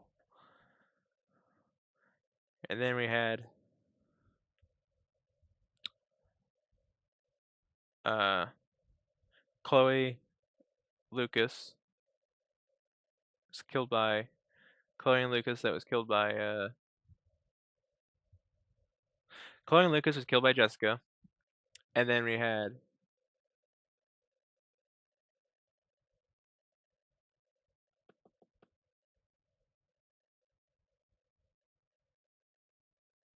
Ben. Ben was killed by Marco. And then of course Marco was killed by Sydney, and Jessica was killed by Sydney and Tatum. So those are the 10 deaths that we had. I think it's kind of the most deaths we've had. I think maybe not in this scene. I don't know. 3 ghost faces again in this movie. We had 3 in the 6th one, 3 in this one. It's like it's the new thing. They keep adding a ghost face every like few movies. Like they were had 2 in the first one, 2 in the second one, 1 in the third one, 2 in the fourth one, 2 in the fifth one, 3 in the sixth one, and now 3 in the seventh one, and now they're probably gonna end up having 3 in the eighth one. And oh, they might go back down to 2. Who knows?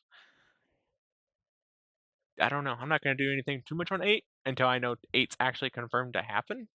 and filming has started on it, then I'll start doing my Scream 8 theories on it and stuff. But for now, I'm not really gonna go into too much Scream 8 stuff. But I think if they do it, Stu is going to be in it for sure. But if the Stu theory doesn't hold up, then of course I would have to say it probably was Marco. He's the only one that would be capable enough probably to be able to actually be at that house and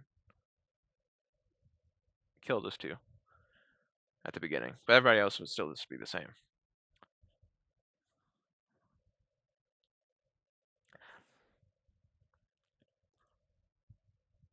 Um, but yeah, and okay, so the next part I'm gonna go into is my ranking of the Scream movies in the franchise.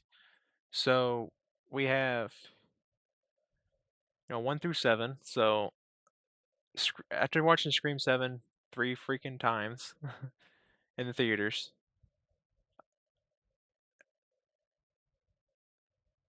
pretty much 3 days straight, almost.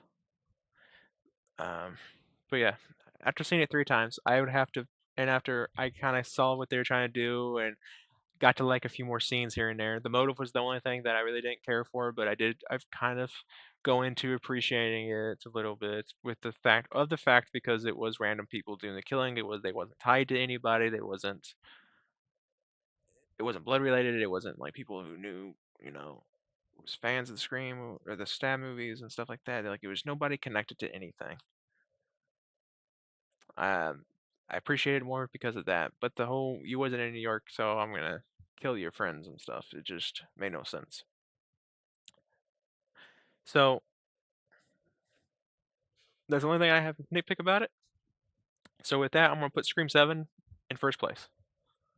It is first place on my list, and I definitely I did not think this movie would actually be going first. It was in second place for a while, and then I watched it the third time, and it kind of confirmed a few things for me to move it to my first place spot. So after all these years, Scream 3 finally got beat by Scream 7. Way to go! You did it, Scream franchise. You finally did it. You got me a new favorite top movie of Scream. Um, so yeah, Scream 7 is my number 1. Scream 3 is my number 2. I really like that. Loved that movie. And it was like usually my favorite movie of the Scream franchise. Like before Scream 4 even hit, and it was just the trilogy. Scream 3 was my top favorite. Like it was Scream. At that point, it was Scream 3, 1, and 2. Like 2 was in last place at that point. Because I never cared for 2 too much. It bored me, and it was just, it killed off Randy, and the motives and the killers in it, I didn't really care for. Um, I mean, the motive was okay. It was the revenge motive was fine with Nancy Loomis, and then Mickey was just a serial killer that Nancy brought on. That was just, for one, Mickey was a psychopath serial killer. He would have killed anybody. He wouldn't have cared who the hell they were or anything or the plan. He was a serial killer. He would have killed people to kill people, especially if he had a mask on. No one knew who he was. He'd just do it. But yeah, Scream 3 was my top favorite, or Scream 7 my top favorite. Scream 3 is in second place. Third place is Scream 6. I really enjoyed Scream 6. It overtook 1 for me, mostly because it had a lot of good nostalgia in that one also, and a lot of references and the shrine and everything. So yeah, Scream 6 became my third place uh, in my list. So it goes 7, 3, 6. Fourth place was 1, the very first movie, the original. 3 movies are in front of it. I know it's kind of devastating to hear, but Scream 1 in its time, 1996, is a very good movie, yes. But in this time, in 2026, being 30 years, it is outdated, and there's better movies than it, unfortunately. Fifth one, the funny part, the fifth place is the fifth movie. Scream 5 is in the fifth place spot, which I did enjoy it. The only thing I didn't care about that is Dewey's death, but no one really liked Dewey's death, I don't think. I would have done better with Dewey's death if I was the writer, but I would have, at least if I would have had Dewey's death be more memorable, like him trying to protect Sam and Tara maybe, or maybe even Sydney if she showed up, and then he died on the porch where he was originally supposed to die in Scream 1 before Wes told him like, "Hey, you're not gonna die here." Like, that would have been great. Like, if he would have died on the porch where he was originally supposed to die at of the Stumacher house, that would have been a great kill for him. Um, Sixth place is the second movie. Scream 2 is in sixth place, which, like I said, I like the movie better than fourth. Fourth, the Scream 4 is in last place for me. It will always be in last place. The movie for Scream 4 was good for a while, and then it lost me like halfway through the movie. Had some great kills and stuff, but the killers I hated, and the motive I hated. It was stupid how they brought in Sydney's cousin to be a killer. Already did this whole family thing with Scream 3. Scream 4 just seemed like a kind of a mimic of having another family member be a killer, and it just didn't. It just didn't sit well with me, and I did not care for it too much. So yeah, so 7, 3, 6, 1, 5, 2, and 4. And Scream 2, I appreciate it more than 4 because of the fact that the killers were at least more better, and the motive was better, and the movie itself was better than 4 in general. Um, but yes, those are the rankings. Let me know you guys is in the comments in the chat, and if there's anything you guys liked about the Scream 7 movie, and that you want to talk about.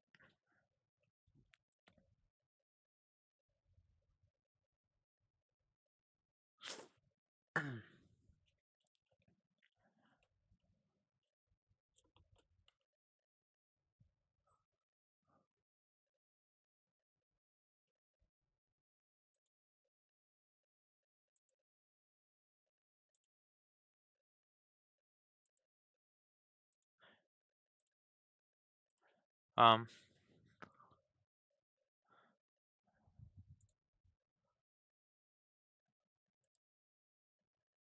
And yeah, but yeah, just let me know if there's anything you guys liked about Scream 7 or want to talk about, or what your guys is.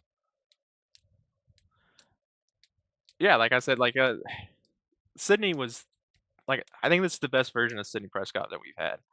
Like it was definitely the best. Like I think we she's this performance was up behind Scream 1. Like she hasn't been this great since the first Scream movie. Like Scream 2, she was all right. Scream 3, she was barely in the movie, so I didn't really have too much opinion. And then Scream 4, 5, and 6. Of course, she wasn't in 6, but 4 and 5 wasn't a Cindy Prescott that I enjoyed or liked seeing. But yeah, she definitely was very strong in 7. You had the mommy bear that came out, and you could definitely see it. I really enjoyed that.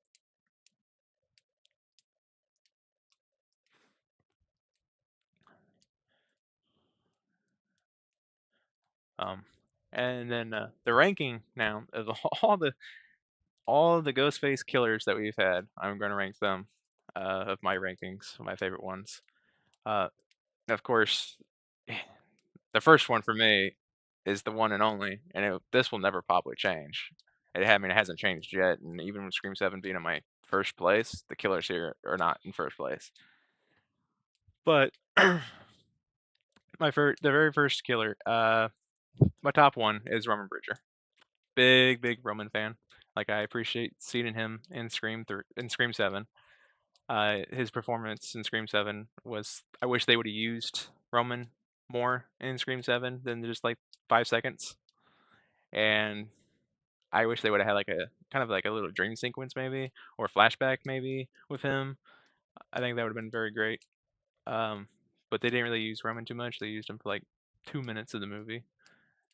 Probably not even really 2 minutes. It was probably like a minute, if that. And it was wasted potential of him.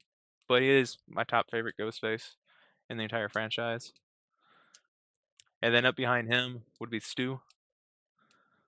Stu is definitely in second place. And I'm a big, as Scott says, I'm kind of a Stu head myself. Uh, 3 is Billy Loomis. And then fourth place would be, ooh, fourth place is definitely a tough one for me.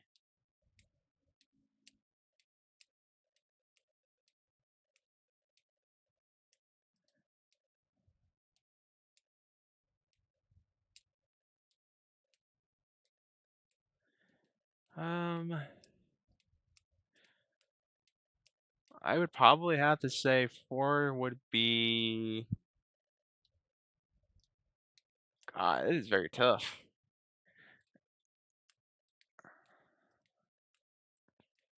Mm, I don't know. Like I know my top 3 are, which is, Roman, Stu, and Billy. But I don't know what the other ones would be. I think 4 would have to be Amber. Yeah. 4 would have to be Amber.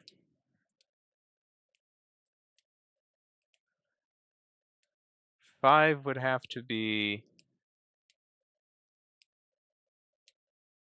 Bailey, Detective Bailey. 6 would be Richie.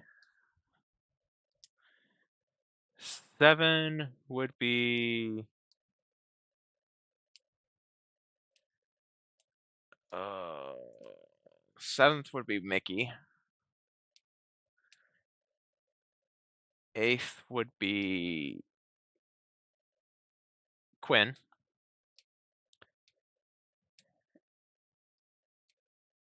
9th would be Nancy Loomis.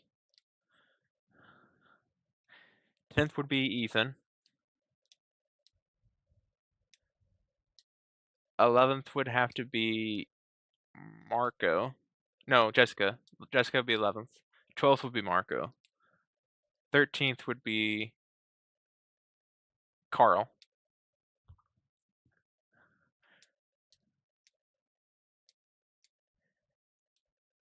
14th would have to be Charlie.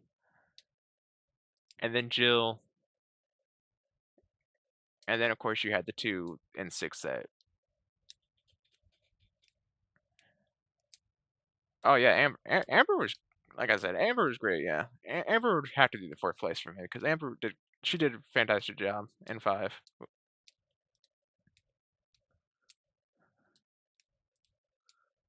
Like, a very, very, very good job in 5. She's way better than Richie. Like,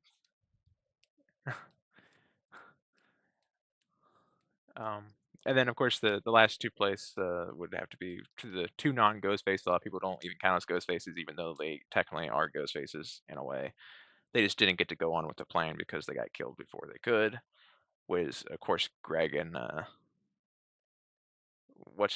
Jason. Greg and Jason.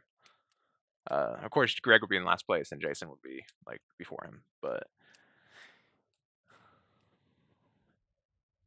And that's because Jason actually had to kill Greg. You didn't see he was dead before he could do anything. But those 2 would be in last place. They always be in last place because they never really get to do anything.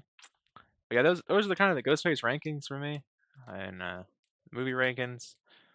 Kind of talked about everything with Scream 7, every scene by scene. But yeah, if there's anything else you guys really want to talk about Scream 7, I'm totally there. Are you a big Stu's Alive fan, or you think Stu's dead, or?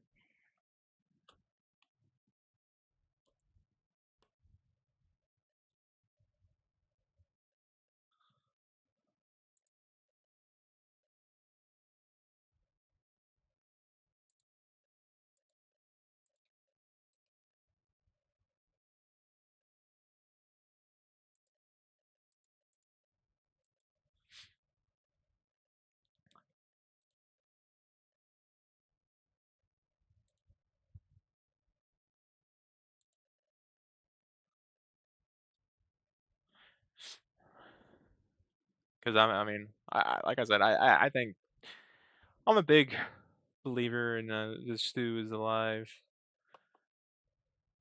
for multiple reasons, really. What's your ranking on your favorite Scream movie?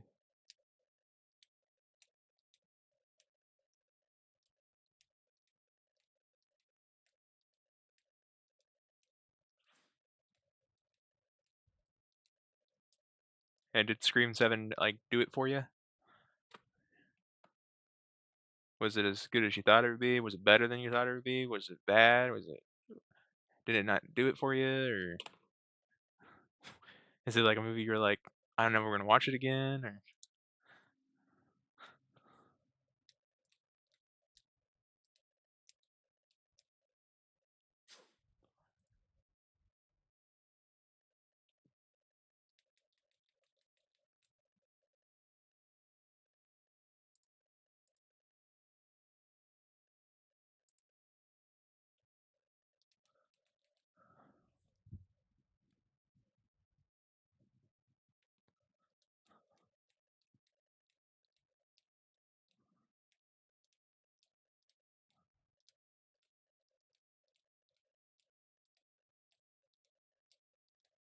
Was there any scene particular in Scream 7 that you liked?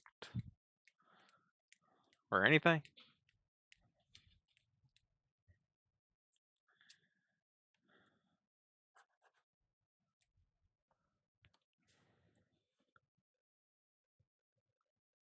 What'd you think of what'd you think of Chad and Mindy being in the movie? What'd you think of Tatum?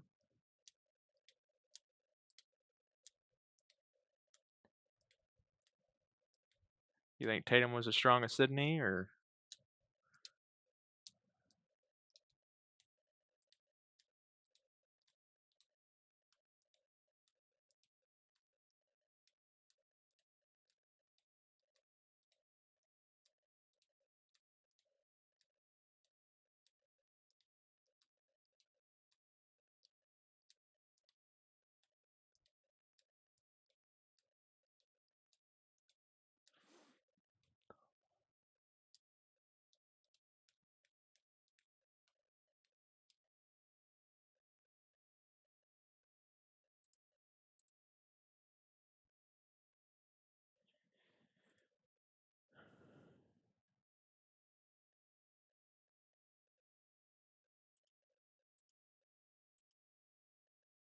not?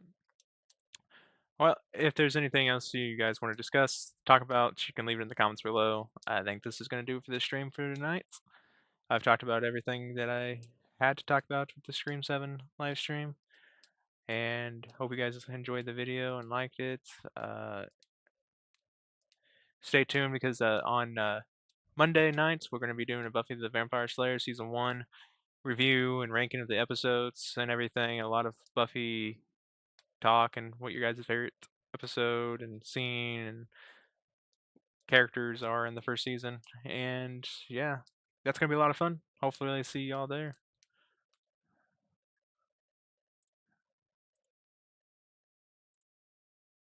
And I think that's just gonna do the stream. I don't think I left anything out. If I did leave anything out, just let me know in the comments below, and we can even talk about it in the comments or in future things. Plan on doing we have over 50. We got our 50 subscriber. I can't even speak now. Been talking for 2 hours straight and 2.5 hours almost, and I can't even speak anymore.